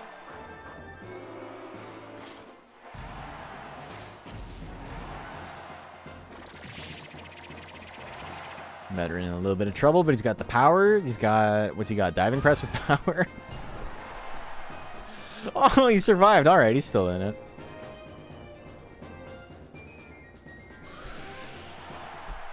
Here in Brazil, the official dub of the Monster Hunter anime called Poison Poisson. I think they might have thought it was French. That's pretty funny. Rattle the cages of some sweats on an MMO I played. I have one guy track me to other discords and tell me I'm warning you. I didn't stop talking about how folks know life in the game isn't healthy. That's crazy. Teja, thank you for the follow. My one of my friends tagged me in something on Discord the other day, and it was killing me because I used to play Clash Royale like 10 years ago. And, like, I wasn't super into it, but I played it enough where it was, like, you know, I got pretty good at it. And we would do, like, tournaments and stuff. But I got kicked out of the clan I was in, which was, like, the clan was just, like, it's a family here. We don't care about, like, being number one or whatever. It's just a bunch of friends to hang out and play this game. And so every week on Clash Royale, you would do these, like, wars. You would do clan wars, and you needed to do a certain number of battles and yada yada yada by the end of the week. And I remember messaging everybody on Monday and being like, hey, I'm not really going to be able to get my stuff done till like the very end of the week because I have a lot of work. I'm working like 70 plus hours this week. And then by Wednesday I was kicked out of the clan, and the guy was like a huge asshole about it. And I remember everybody in the clan eventually was like, why, don't be stupid, like, let him back in. And so he let me back in, and I said something obnoxious like, wow, so nice to be part of this cool family that kicks you out on a Wednesday for not, like, no-lifing the game. And then the dude that kicked me out was, like, being a huge asshole about it. And he's like, yeah, I guess just I don't have time for this kind of bullshit because I'm a dad. And so when you act like a child, this and that. And I just said something like, I didn't realize being a dad, like, does your like kid know that you're a bitch? And I got kicked out of the clan immediately again. And then I remember my friends like sticking up for me and just talking about how like it was like insane. Like, it doesn't, who fucking cares, man? It's a video game. And then, but I was like done with the game at that point. I didn't even really want to play. So the fact I got kicked out was like my get out of jail free card, right? And then later on, this other guy in our clan who for whatever reason couldn't speak English, like, but he was trying. Super nice guy. He used Google Translate for everything, even though he could only speak Spanish. His mother was in the hospital. She had like suffered like I don't know, she like fell down the stairs and like. It was something like incredibly serious, like life or death. And so he missed his clan war and he got kicked out for like being at his mother's bedside while she was dying. And then at that point, everybody else in the clan left. Like it was just the one fucking freak, and that was it. Like literally, we made a group chat with everyone except you in it, and now we use that group chat. But imagine, it's like Discord mod or like Reddit mod times 1,000 because it's a fucking children's game.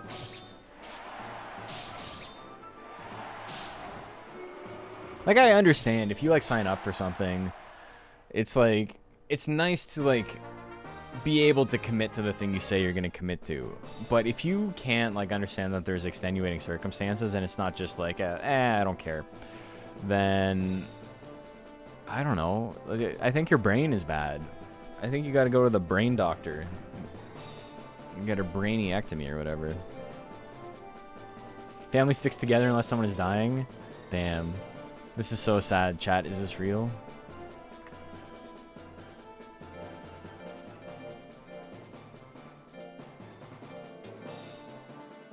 Especially when you advertise as being laid back and chill. If they were like, this is like an ultra competitive clan, we got to do everything, we have to hit all of our quotas or whatever, I simply wouldn't have signed up in the first place. But also I think like you understand what you're getting into. It says here you have donkey brains. I actually have a certificate that says I specifically do not have donkey brains.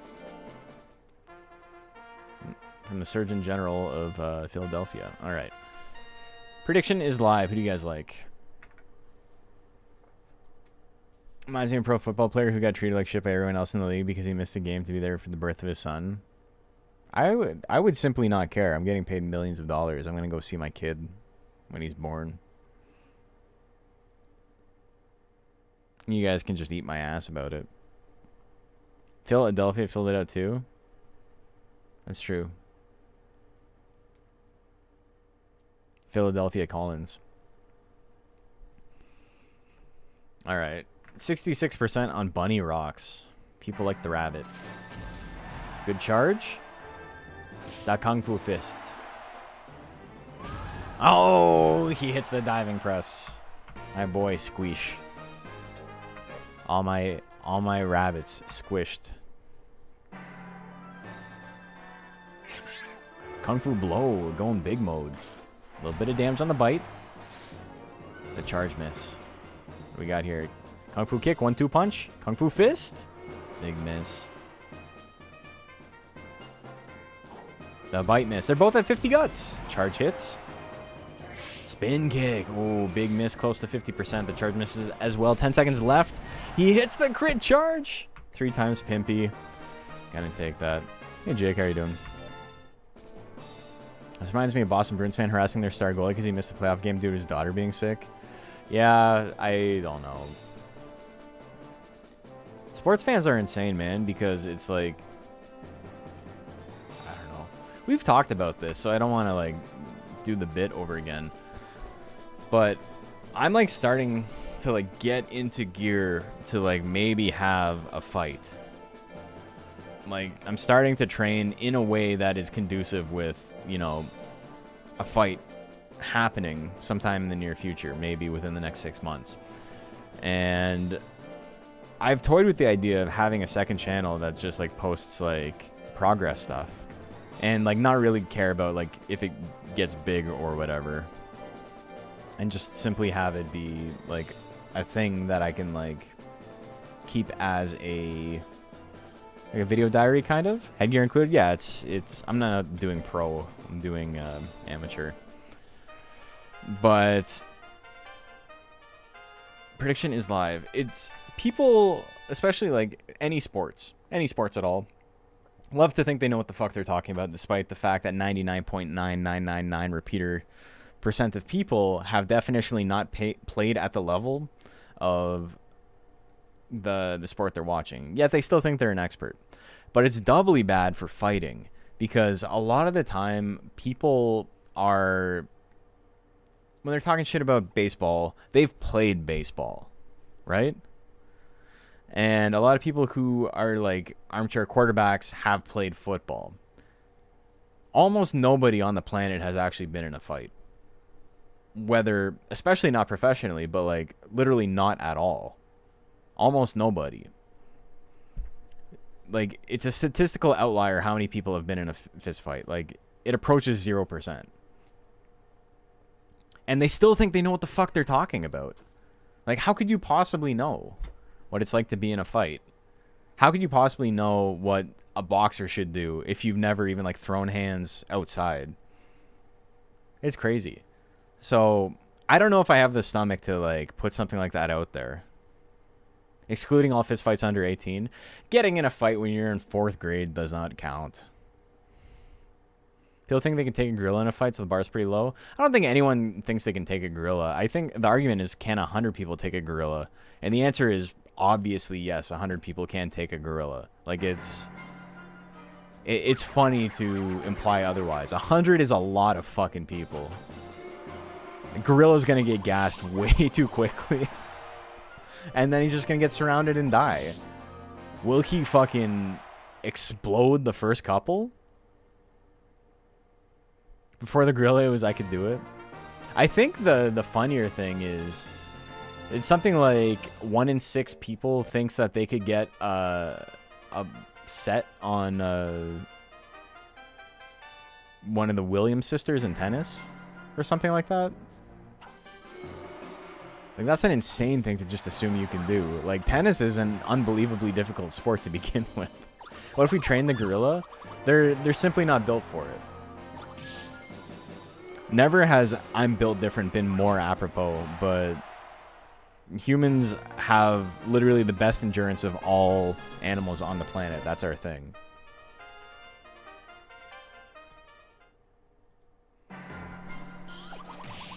Humans literally evolved to chase things to exhaustion in large groups and then kill them. I have no idea how the gorilla wins this one. It doesn't. If it charges, it can kill a couple of guys, but like, it's gonna get gassed and die. It's not a real conversation. I could take a giraffe. That shit's funny. Like, could you take a horse? No. Giraffe is big horse. Like, what are you gonna do? You're gonna body check its legs? I think the idea is that because it's so spindly that it is fragile. Unaware of the fact that like its legs are like as thick as you are. But I've seen that one a lot too. It's like, yeah, I would just like break its leg. It's like, what, dude? You get winded tying your shoes. Ark and Shaluxo, random guy I made up. You weak ass bitch.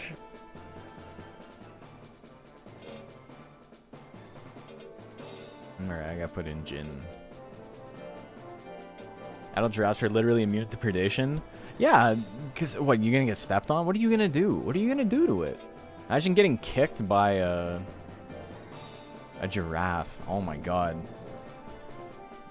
It would be like a comedy kill. Like, you'd be standing there and your head would just like separate from your body and the rest of your body would still be in one piece. While your skull gets punted into the horizon. I like how we have Shaluxo and Deluxo today. I hope they get to fight.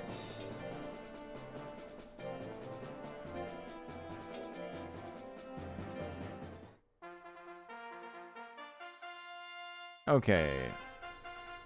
Prediction is live. Yeah, dude, the fact that they fight by like just whipping their heads around is crazy.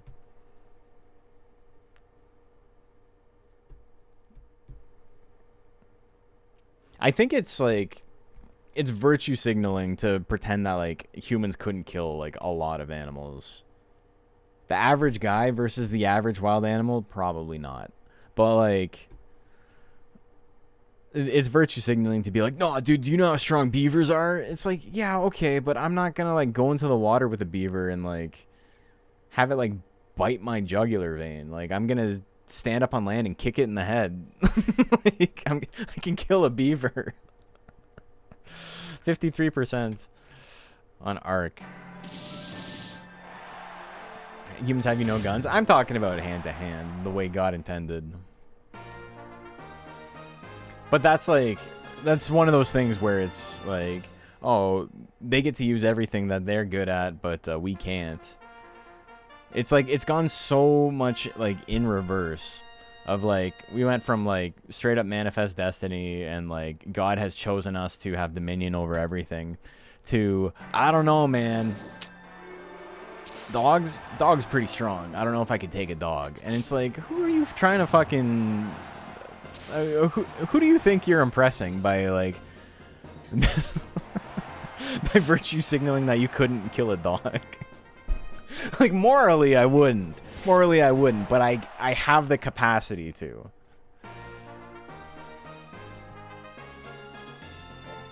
Could 100 humans beat one turn assaulting Naga? That's a tough one. Honestly, I think a lot of this, like, could you kill the animal? Could you beat it in a fight? Comes down to the animal thinks the fight is life or death, and you have a little bit of trepidation about it because you don't want to hurt the thing. And so you're like, could I beat a kangaroo? I don't know, man. Kangaroos are pretty strong. I would gut it with my hands, brother, if I had to. But like the idea of that is like so far repressed in the brain that the idea is like I would try to like be fair about it, and I would, you know, I end up getting my ass kicked. So I couldn't take a kangaroo.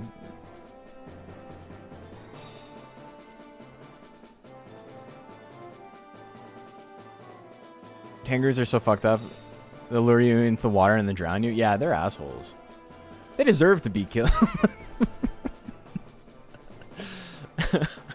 D&D class, that's evil by nature. Me, myself, and I, and Primus.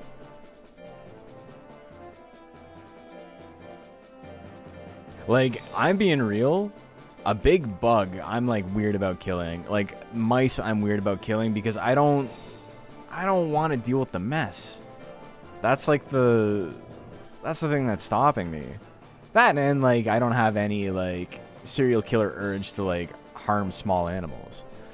But like I think realistically I have a better chance to fight someone who win a fight with someone who weighs 200 pounds more than me than I do to like fight a squirrel. Like literally, I don't know if I can take a squirrel because I don't want to hurt the squirrel. The squirrel doesn't know any better. Prediction is live. Who do you got?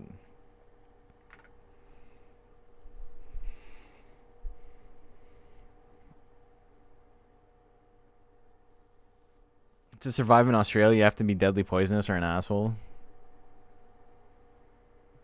That's by design, right? That was the British plan.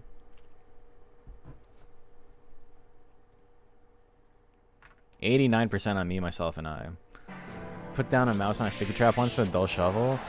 Oh, I remember seeing a mouse get stuck on a sticky trap when I was a kid, and like I've never forgotten what it looked like. It was, my dad went outside and killed it because he's like, you can't let it suffer. But just, oh my god, man, what a way to go.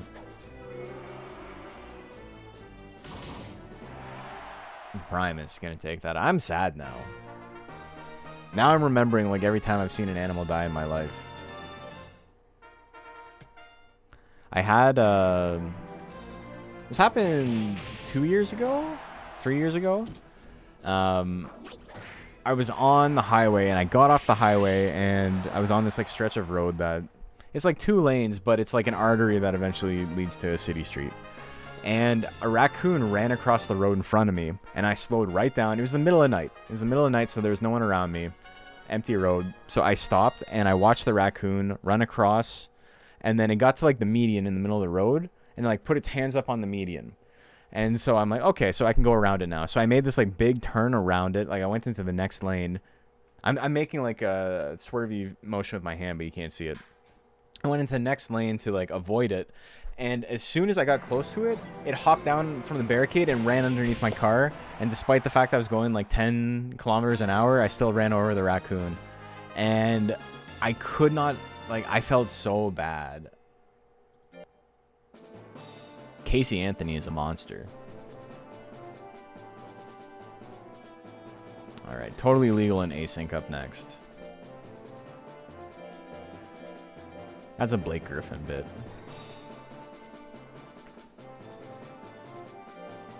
But the raccoon thing did actually happen to me.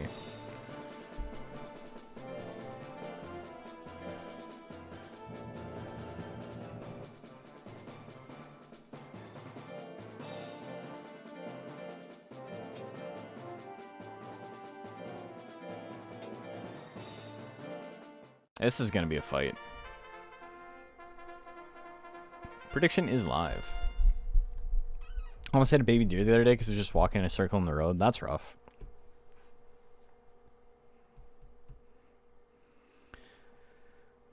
Watched a YouTube short the other day about the new deadliest spider that is ever discovered in Australia. I'm never going there. Oh my god.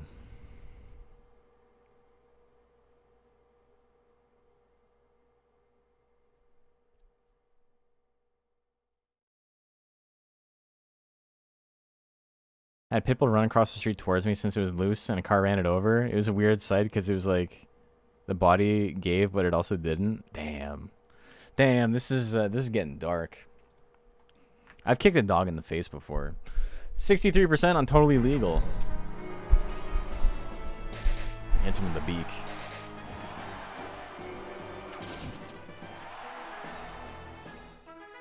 Oh, the dog, it jumped at Bacon in the elevator. And I, like, straight up, like, fucking Muay Thai kneed it in the head so hard it, like, flipped.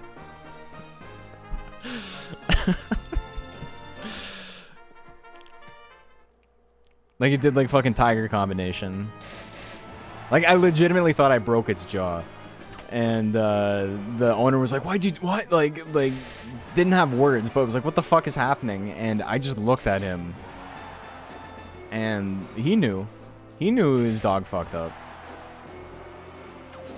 Tiger knee? I didn't jump. I didn't hit the 6 on the, or the 9 on the input.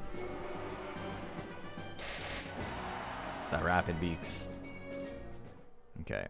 Game 3, here we go. Protect your dogger from potential threat. I would, you know, this is going to get me, this is going to get played at my arraignment, but I would kill to protect my dog. Like, no questions asked.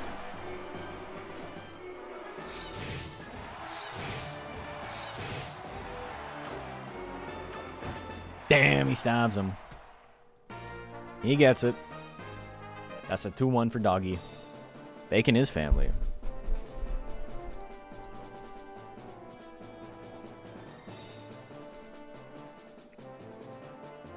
We're doing bits, but like I'm deadly serious. Like no joke. No questions asked.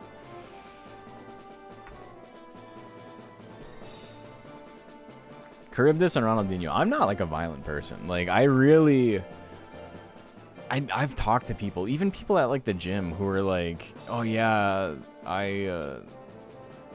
it's nice like knowing how to fight because now nobody will fuck with me. And it's like, all right, like chill, dude. What the hell? I've been in like a couple of fights since I've been an adult, and it's the most mentally and like physically draining shit. It doesn't feel good. I've been in 2 fights since I've been in Toronto. One time I was getting mugged and just fight or flight. I like punched the guy in the face and then, you know, he attacked me again and I think I broke his nose. His nose was like bleeding a lot and I just like ran. And then another time, a guy hit me with his car and got out of the car and started yelling at me because I called him a fucking moron. And he came over and he slapped me in the side of the head. And that was it. Like, I just lost my shit. And it just, like, it's not fun. Like, it feels bad. You feel bad because you lost your temper, even if it was in a self-defense kind of way. Like, it makes you feel weak to have been in a fight. Like, it makes you feel like you've made some, like, grievous error spiritually. And it's so risky for nothing.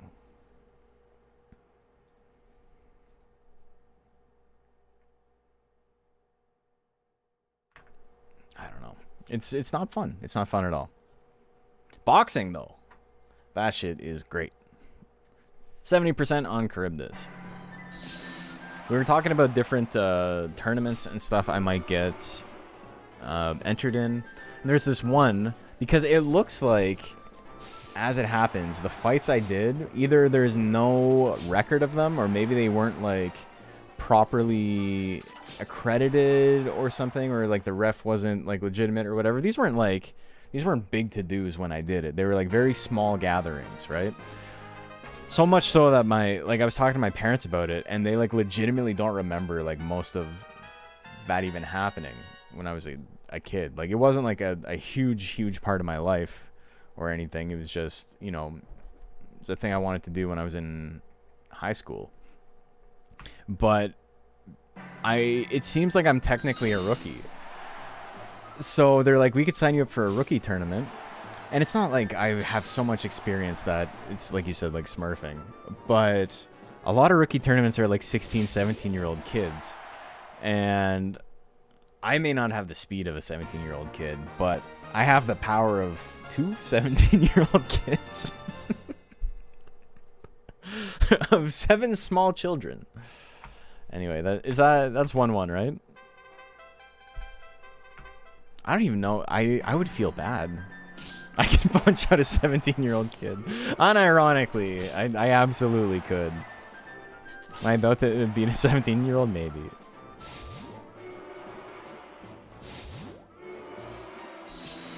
My friend and I were talking about Ippo because, like, for a long time, like, I love Ippo. Ippo is fantastic. It's one of the most motivating pieces of art.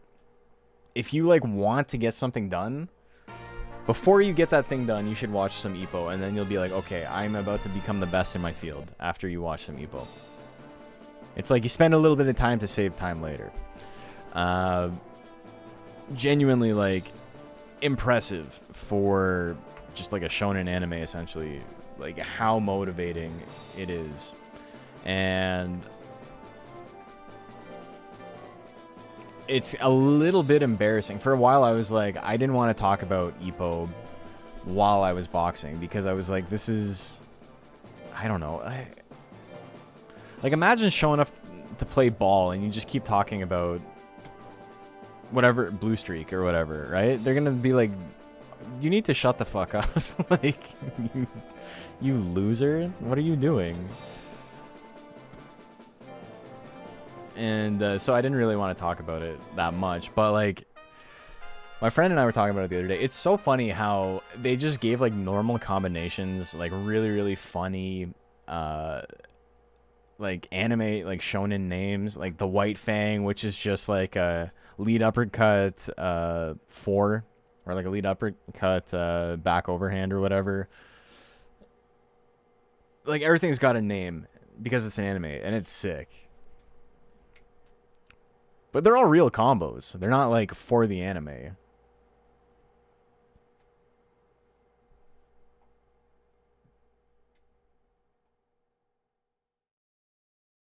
What is it? Hajime no Ippo? It's a boxing anime.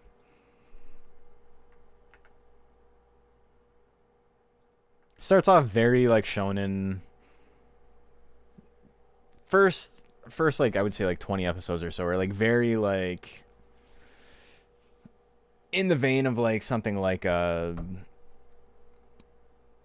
Naruto or whatever, right? But then it very broadly evolves into like a very smart show about boxing and training and like personal improvement. 71% on Shrike. And then the last season is like, it talks about post-war Japan and like the beginning of boxing in Japan, and it's like, it's very heartbreaking. Like, it'll make you emotional. It'll get you powered up. That's all I'm saying. Is it like Rocky? No, because fucking Ippo doesn't lose like ever. He's got the heart, but the heart leads him to win. The thing is, it's not just about one character though, and none of his opponents are like a big evil stereotype like an Ivan Drago or whatever. There's like maybe 1 or 2 characters in the anime that are like that, but almost every single character in the show is like 2-dimensional, and it kind of sucks to see them lose. Is my life more like Baki? No. My life is not like Baki. Kept thinking you were saying Evo. Oh no. Want me to watch Daigo vs Justin Wong? Rare footage of Daigo actually angry. Or is it Justin actually angry? I don't remember who that Evo moment in 37 is like part of the lexicon at this point where it's just like all kind of melds together. So it's more like Punch Out. You guys just gotta... It's on Netflix. I think it's also... The entire series is on YouTube. Guy with heart never losing against two-dimensional characters. Two-dimensional is like... I guess I said it in a way that isn't as disparaging as the way is the term is normally used. There's not enough meat on the bones of most of the characters to be like fully fledged characters, but they're not just like I'm the evil man, I'm gonna fight you in the boxing ring. Yeah. It's not. There's no like Ivan Drago type shit. Everyone's got motivations.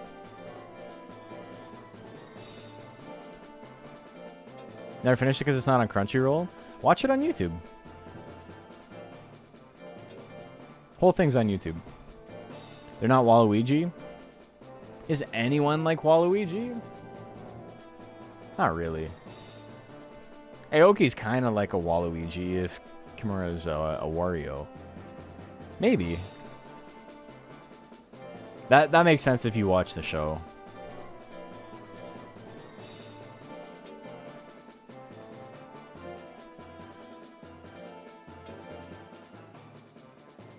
People literally call the trope mustache twirlers. That's why I did it, brother. I know what we're talking about. I've been here before. It's not my first day. Prediction is live. Who do you like?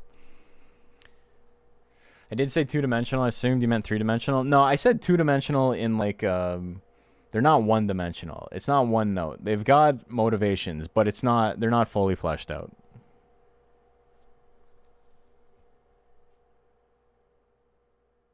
Quit Netflix when they stopped sending 2 DVDs a month. Oh, so you haven't watched it in like the last week. I get it. That's when I get time. Think about rewatching Ace of Diamond again. I have not watched any like real sports animes.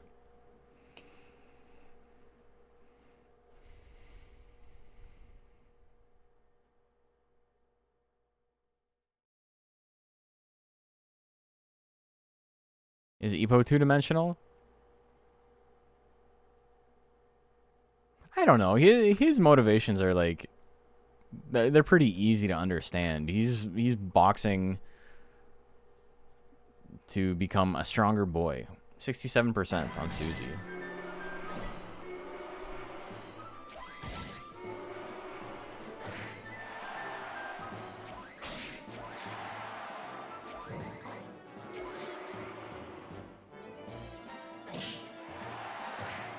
Gotta swing face attack. Face attack. It's enough. He grits, though. He doesn't get to use power. Another face attack? Holy moly. Can it run Doom? Can it run at all? He's trying. Yipe. Big damage and withering on that. Another miss.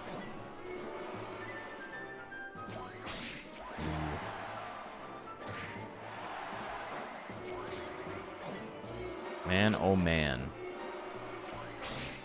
These ladies aren't even wearing a smile.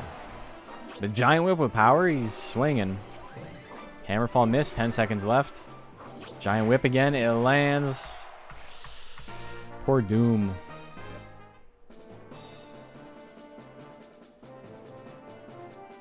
Poor Doom.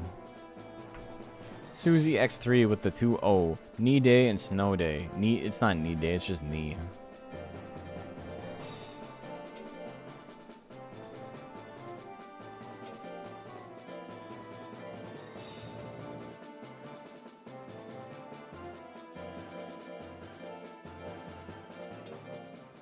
No one's running the Keith Urban build? I don't even remember what the Keith Urban build is. I know it's my monster, but I don't remember what's on it. Prediction is live. That was like the Nuzlocke monster, right?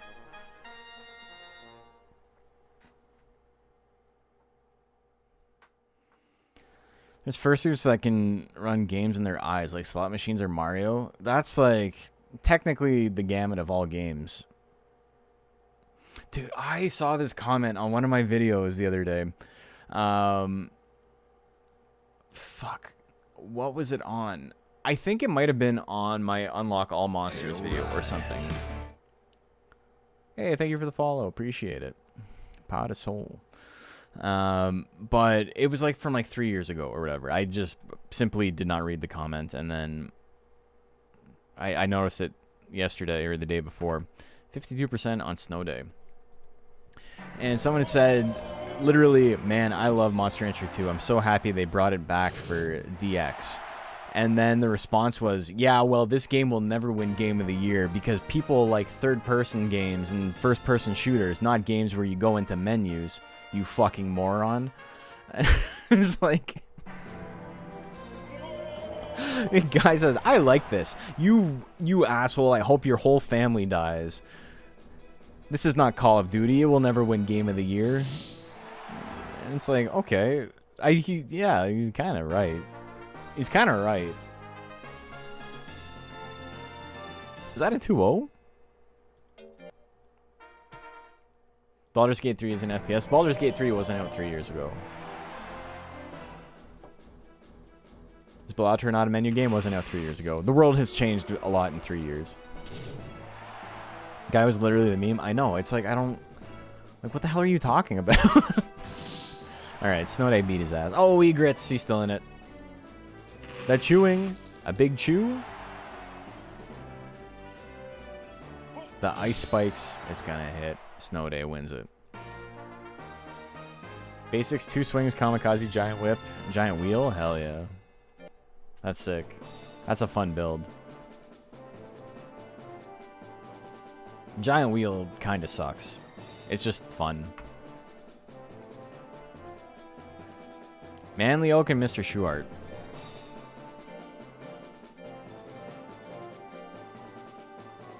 Also, with how long this is taking, I don't think we're going to do the last round today. We'll do it tomorrow after I get home from my sparring. We'll just do a short, like, 2-hour stream or whatever.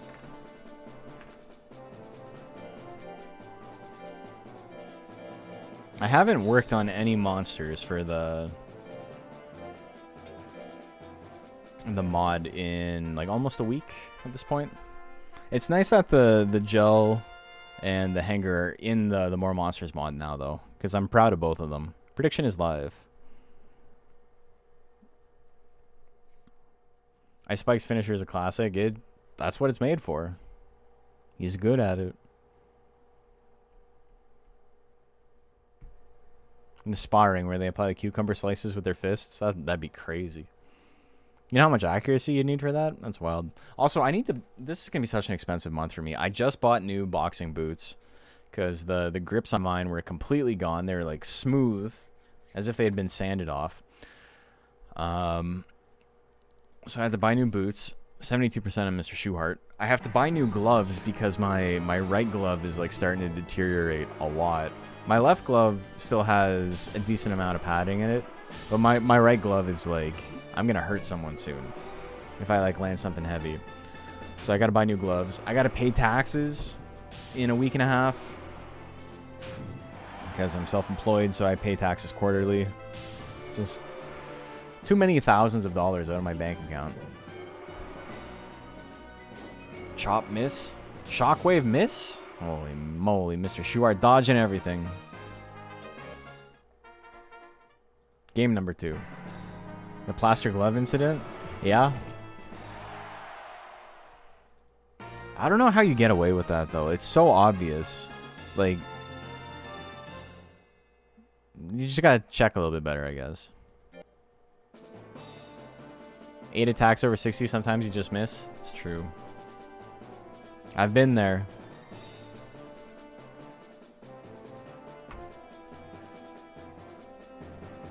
Korra and Predator up next. Money? Yeah, okay, yeah, that's true. Dude, what fight was I watching? Who's the guy that gave up? Oh, white guy. Is he Italian? Dude was in a fight, and he was still standing up, and he just refused to go back to the ring, and everybody was like, This man is like, this is such cowardice. Everyone on the announcers were talking about how much of a coward this man was for not getting back in the ring. He has no heart and this and that. And he was just like, I can't fucking fight. Like, there's something wrong. There's something seriously wrong. And his coach was like yelling at him to get back in and this and that. And his orbital bone had been broken in like 9 places. Like, it was just like shattered. And it was like chunks of like bone floating in his skull. And he had a severe concussion. And his nose, like, the cartilage had separated from his skull.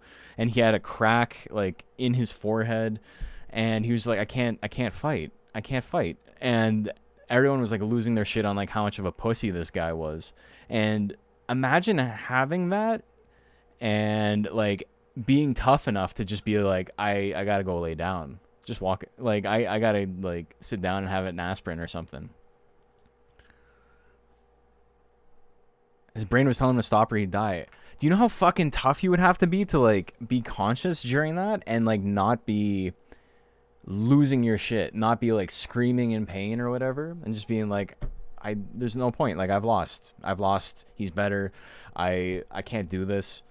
And having the wherewithal to get out of that ring before you die, like, it's crazy. And when everyone's yelling at you too, like, legitimately, like, toughest dude on the planet.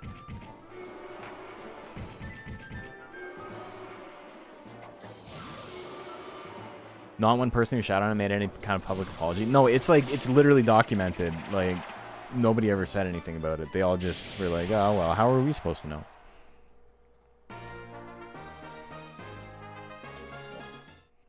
Cora takes game 1 with the Flames.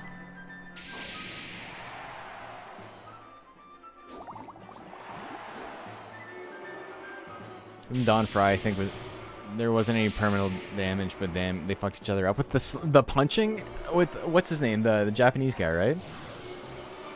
Where they just like grabbed each other by the back of the head and were just like for like 2 minutes straight. That's so fucking crazy, man.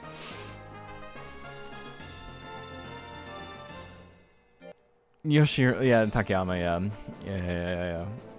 That's crazy, dude. Early MMA was fucking something. Wait, that's 1-1, right? That's 1-1. Made a mistake.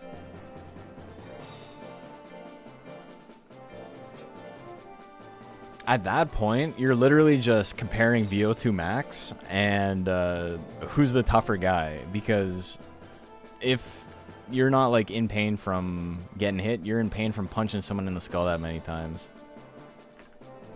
Those little gloves can only do so much.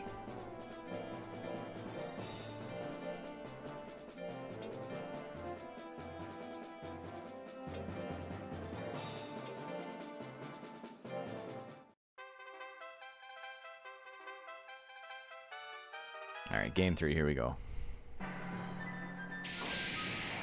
I'm so excited for the Canelo fight. I got the Canelo Crawford fight. I got time off work. I'm gonna go watch it at the gym. Projector. Super excited. And the undercard fights look pretty sick too. Cora's gonna take it. Mamma mia. I don't know why I said yes. Cora takes it 2-1. Cora with the big upset in the betting there. Fill in later and Bombird up next.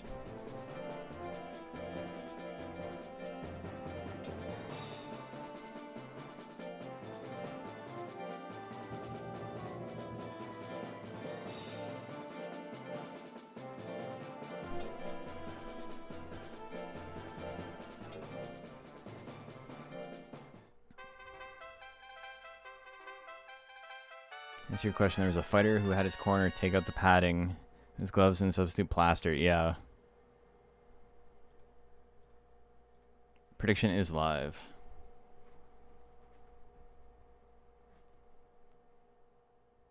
Pugilism is fascinating. I'm not interested in it. I don't want to watch a 100-round fight of a guy just take punches to the body.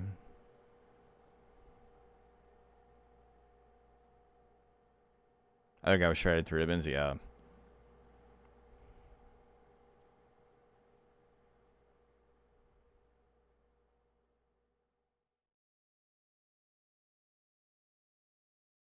59% on Bombird.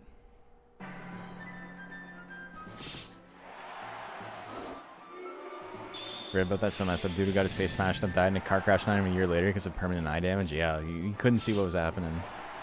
Power flutter slap. Power surprise miss during foolery is crazy. Poor bird. Holy moly. To shreds, you say. Yeah.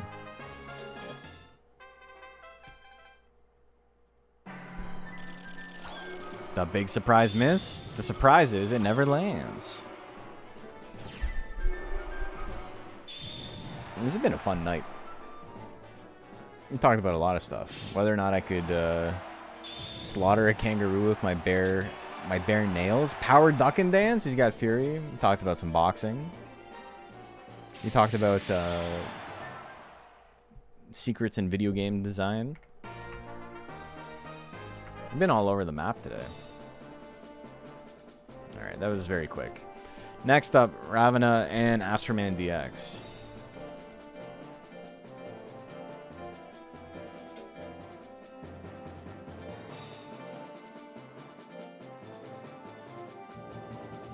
Ducking on their way to waste all their guts and doing 0 damage. Classic.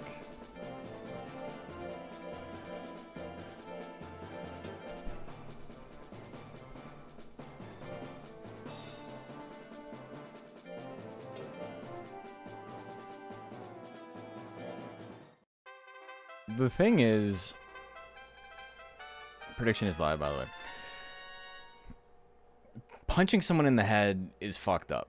Because not only can you like really hurt them, you're most likely gonna bust your hand up in like a serious way, and that's not just like a thing people say. 2 fights I was in, and they weren't real fights because I was a child. It was 2 children fighting, but I would have been, I don't know, 11, 12. 2 different times I got punched in the head, and by ducking my head and having them hit my forehead, they shattered their arm, like their wrist and their arm. And it happened 2 different times as a kid. And this is not like my head is abnormally thick, I have Homer Simpson syndrome or some shit like that. It's just literally like the brow is such a thick piece of bone, and you have so many like fragile little bones in your hands and your wrists and even your arms at that age, that it's like that's the expected outcome basically of anybody in that situation. I have a violent life? I wouldn't say I have a violent life. I think I've had more, like I've experienced more violence than the average person by like a significant degree, but I don't think, like I've never had to fucking deal with weapons or anything like that. Like that's crazy to me. The idea that someone might just have a gun is just like, that's the thing people deal with. Double slash combo? Holy shit. I learned it from you, Dad. Turns out the thing that keeps your brain very safe, your safe is very durable. It's true.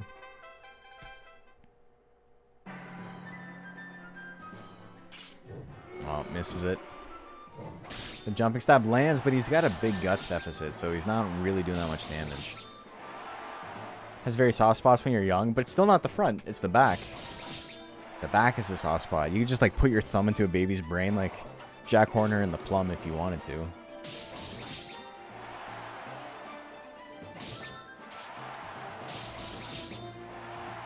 Random strangers who just have guns. That's like foreign to me here.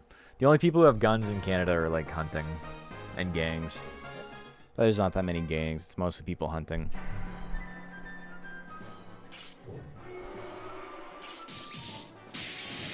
Slash combo is such a sick move, man. It's animated so cool.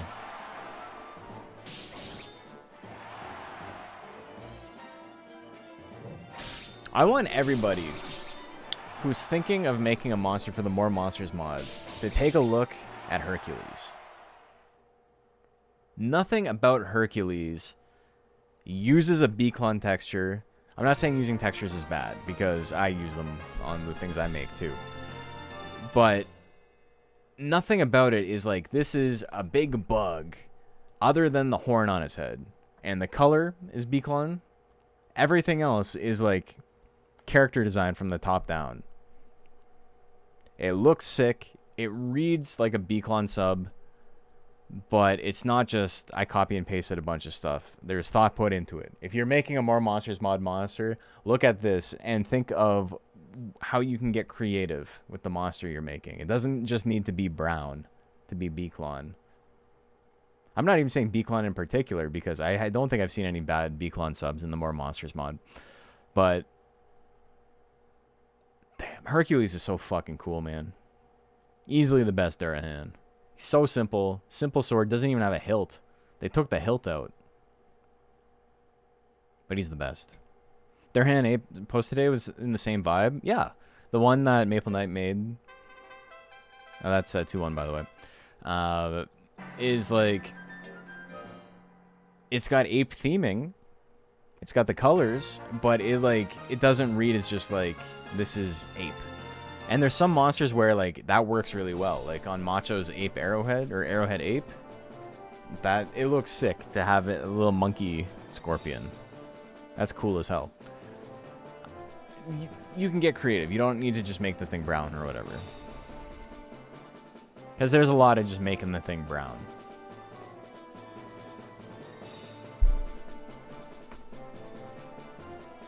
Alright, Raven, I'm going to take that. No Fly Zone and Articuno V2. Astro 1-1-2-0. I'm pretty sure it lost. Oh, he did win 2-0? Alright, well, whatever. It doesn't matter.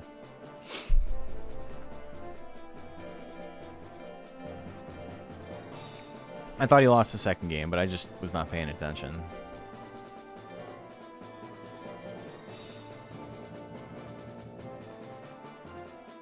There goes your big payout. Yeah.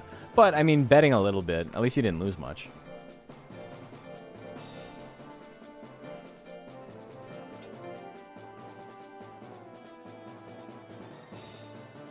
Joker subs are a great example. I think Dragon is still the best example. This is not me being argumentative and like, no, how dare you mention Joker? Dragon is what you should have mentioned. Joker is like pretty on theme for the most part, though they also have it split. Sometimes it's a clown, and sometimes it's like the death theme, like it's skeleton-y or whatever. And both look pretty good. Prediction is live. You could argue stuff like Reaper and Anglamar look like pretty goofy, but you know, it reads as the thing it's supposed to. Genocider is a little bit goofy too, but it's fine. It's whatever. It looks like a clown. And there's Selkato, yeah.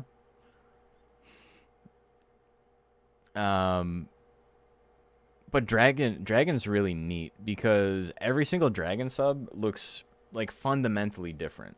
The only Dragon sub that looks like Dragon in like color and theming and like the way its scales are set up is Salamander.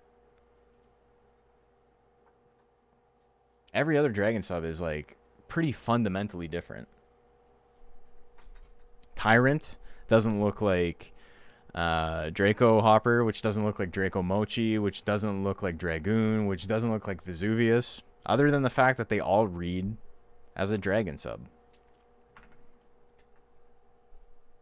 You can get creative. That's all I'm saying.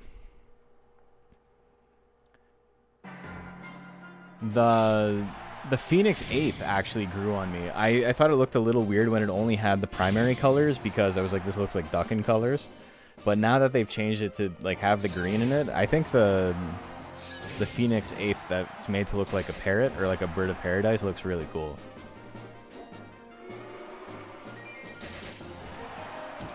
I love Tyrant, not a fan of Draco Hopper. That boy looks inside out. Yeah, it's very veiny and like gross. You should see its textures up close. They're gnarly. Articuno gonna take game number 1.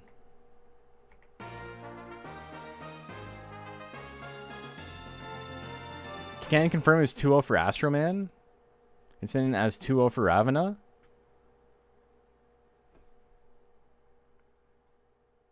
Astro won 2-0? Did he win? I thought he got hit with he hit slash combo game 1, that's right. And then game 2 he wasted a bunch of guts. Astrogate. Rip. Alright, I'm sorry. I paid out the wrong side. That's what we were talking about. There goes my payout. My bad. Oh well. You'll get your chips back.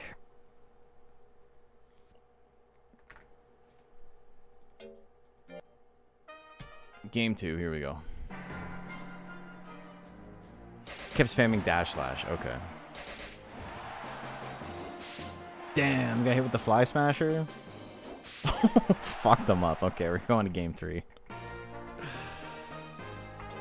Your McCall got a shutout. Yeah, it looks sick. It looks really good. I was a little bit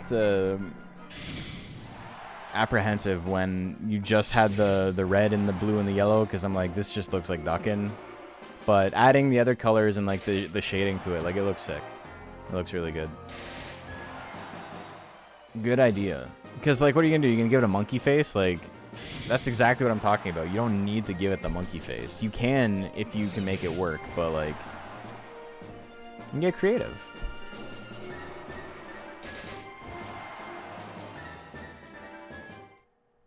Articuno V2. Gonna dodge everything that game. We'll win it. 2-1. Ape can just be a tropical theme. The thing is, because there's no ape subs, we can kind of do what they did with Joker, right? Where it's like, some of them look like Joker, and some of them are based on the Joker theme of death. And I think you can do the same thing with... you can do the same thing with Ape, as long as you stay away from it looking floral. Because then it's like, okay, this is plant, right?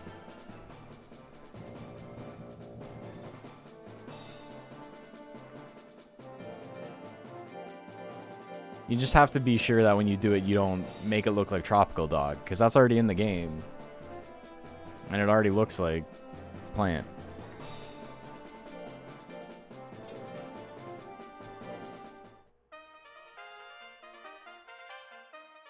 Alright, prediction is live. Who do you guys like? You mean like bananas, coconuts, etc.? Yeah, I think you could do that.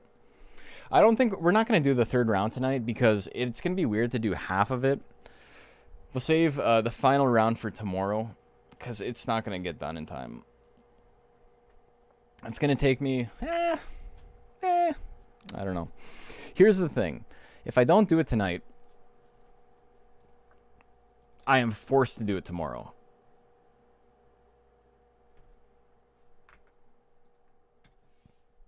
And if I do it tonight, I don't know if I'm going to be motivated to stream tomorrow.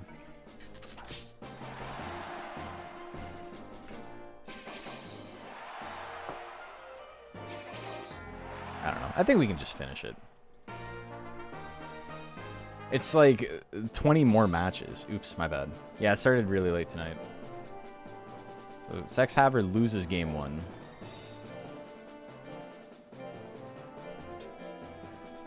Second half tomorrow with more MR3? That could be fun.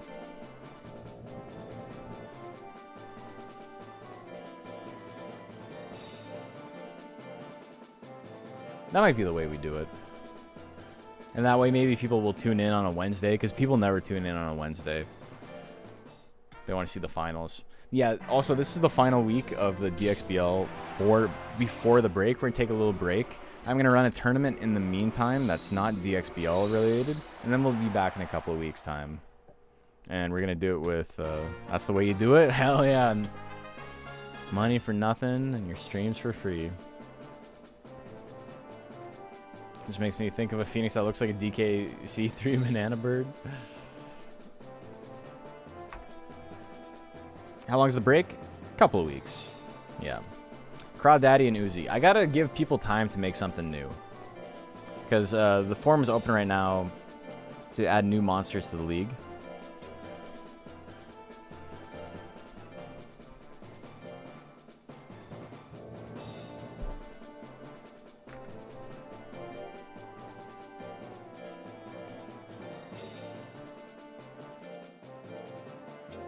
And then when we come back, we're going to be having championships, because we need to crown a champion for each league. Okay, prediction is live. And then throughout the league from this point on, we're going to have tournaments that are not Swiss. This will be like a normal league night. But then there's going to be promotion and relegation tournaments that we do as well, where it's like, if you're in a specific league and, you know, you've been winning a lot, whatever, you have enough mastery points, you can move up to the next rank if you do well in the tournament.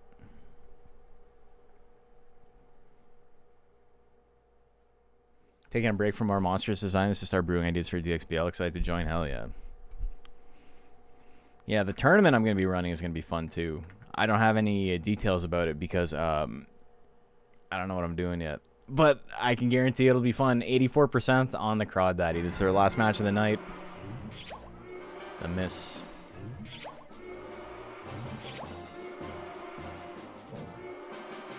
I might do a stat block tournament. 246 has got me interested, so maybe I'll do a stat block tournament.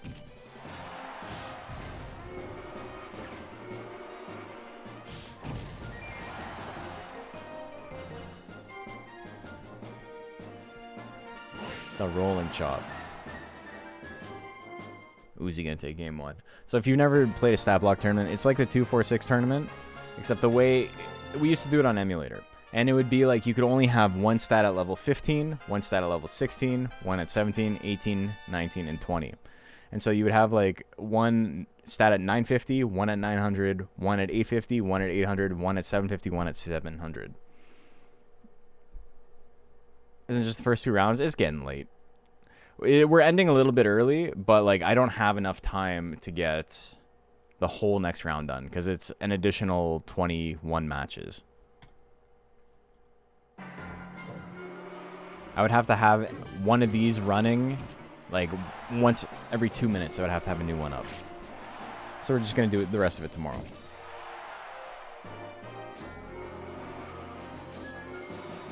Other day, YouTube played me planning the Loser Stays On tournament. I thought it was coming soon for a hot second. That's interesting. I didn't know it would like autoplay live streams. I really, really got to get on my... I got to up my game in terms of like having thumbnails and stuff for the YouTube stuff.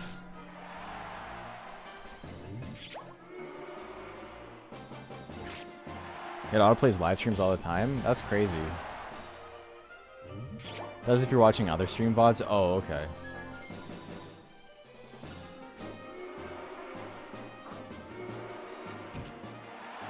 Crawdaddy's gonna take it.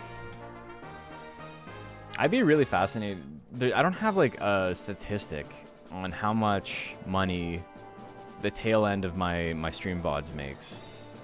I assume it's very little. But ever since I started streaming to YouTube, my monthly income on YouTube has gone up like pretty dramatically. Like I would say like maybe like a 30% increase. Like it's pretty noticeable. All right. That's it. We got an entire round to do tomorrow. Let's take a quick look. Hold on. Let me go into studio mode so I can make sure I'm showing you the right screen. I am. Okay. So tomorrow we got this whole section. All of these mons gonna fight. We're gonna do this tomorrow, probably starting 8:30, maybe 9 o'clock. I have boxing until 8 p.m. Eastern time, and then I'm gonna come home and shower and all that. So 9 o'clock start is probably pretty likely, and then we'll stream till midnight, maybe a little bit longer. I do have to work on Thursday, but I don't have to work until late. So if we go to 12:30 or whatever, playing some Monster Rancher 3 or whatever, we'll be fine. Yeah, I hope you guys enjoyed. One more day, one more tournament, and then we are... Oh, look at the sweat. Look at, I got the one arm sweat because I got my fan here. I got no sweat on this arm. I need to go buy another tower fan and just have them both like cross breezing at me. That's crazy to just have like one sweat. Give me one sweat, please. Thanks for hosting. Well, thank you for watching. I appreciate you watching. Let's raid somebody. We're done pretty early. We got a bunch of friends that are streaming still. Everybody ends around midnight. Let's go say hi to someone before they run away forever.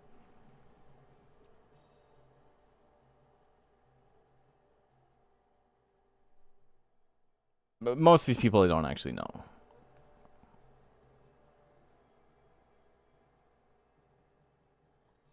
Alright, let's see if anyone's playing Monster Rancher.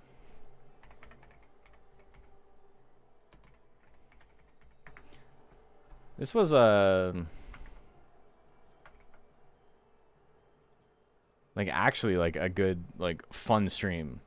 I know that sounds like it's insane, like unbelievable that we had fun playing, but literally just fun banter. I enjoyed it. I hope you guys liked too. All right. Fuck. I don't know, man. Who haven't we rated in a while? We haven't rated Loki in a while. Let's raid Loki. All right. Good night. I'm gonna go to sleep. Let's go say hi. He's on a BRB screen. That's okay. Okay. We're streaming tomorrow. I will look like I just got back from boxing because I will have just got back from boxing, and you guys can make fun of me for it. That's the Moose Bones promise. You can always make comments about my appearance, and I will never think it's too much or inappropriate. I simply will never get mad if you are parasocial about the way I look. Anyway, that's a lie. I'm going to go to sleep now. Bye-bye.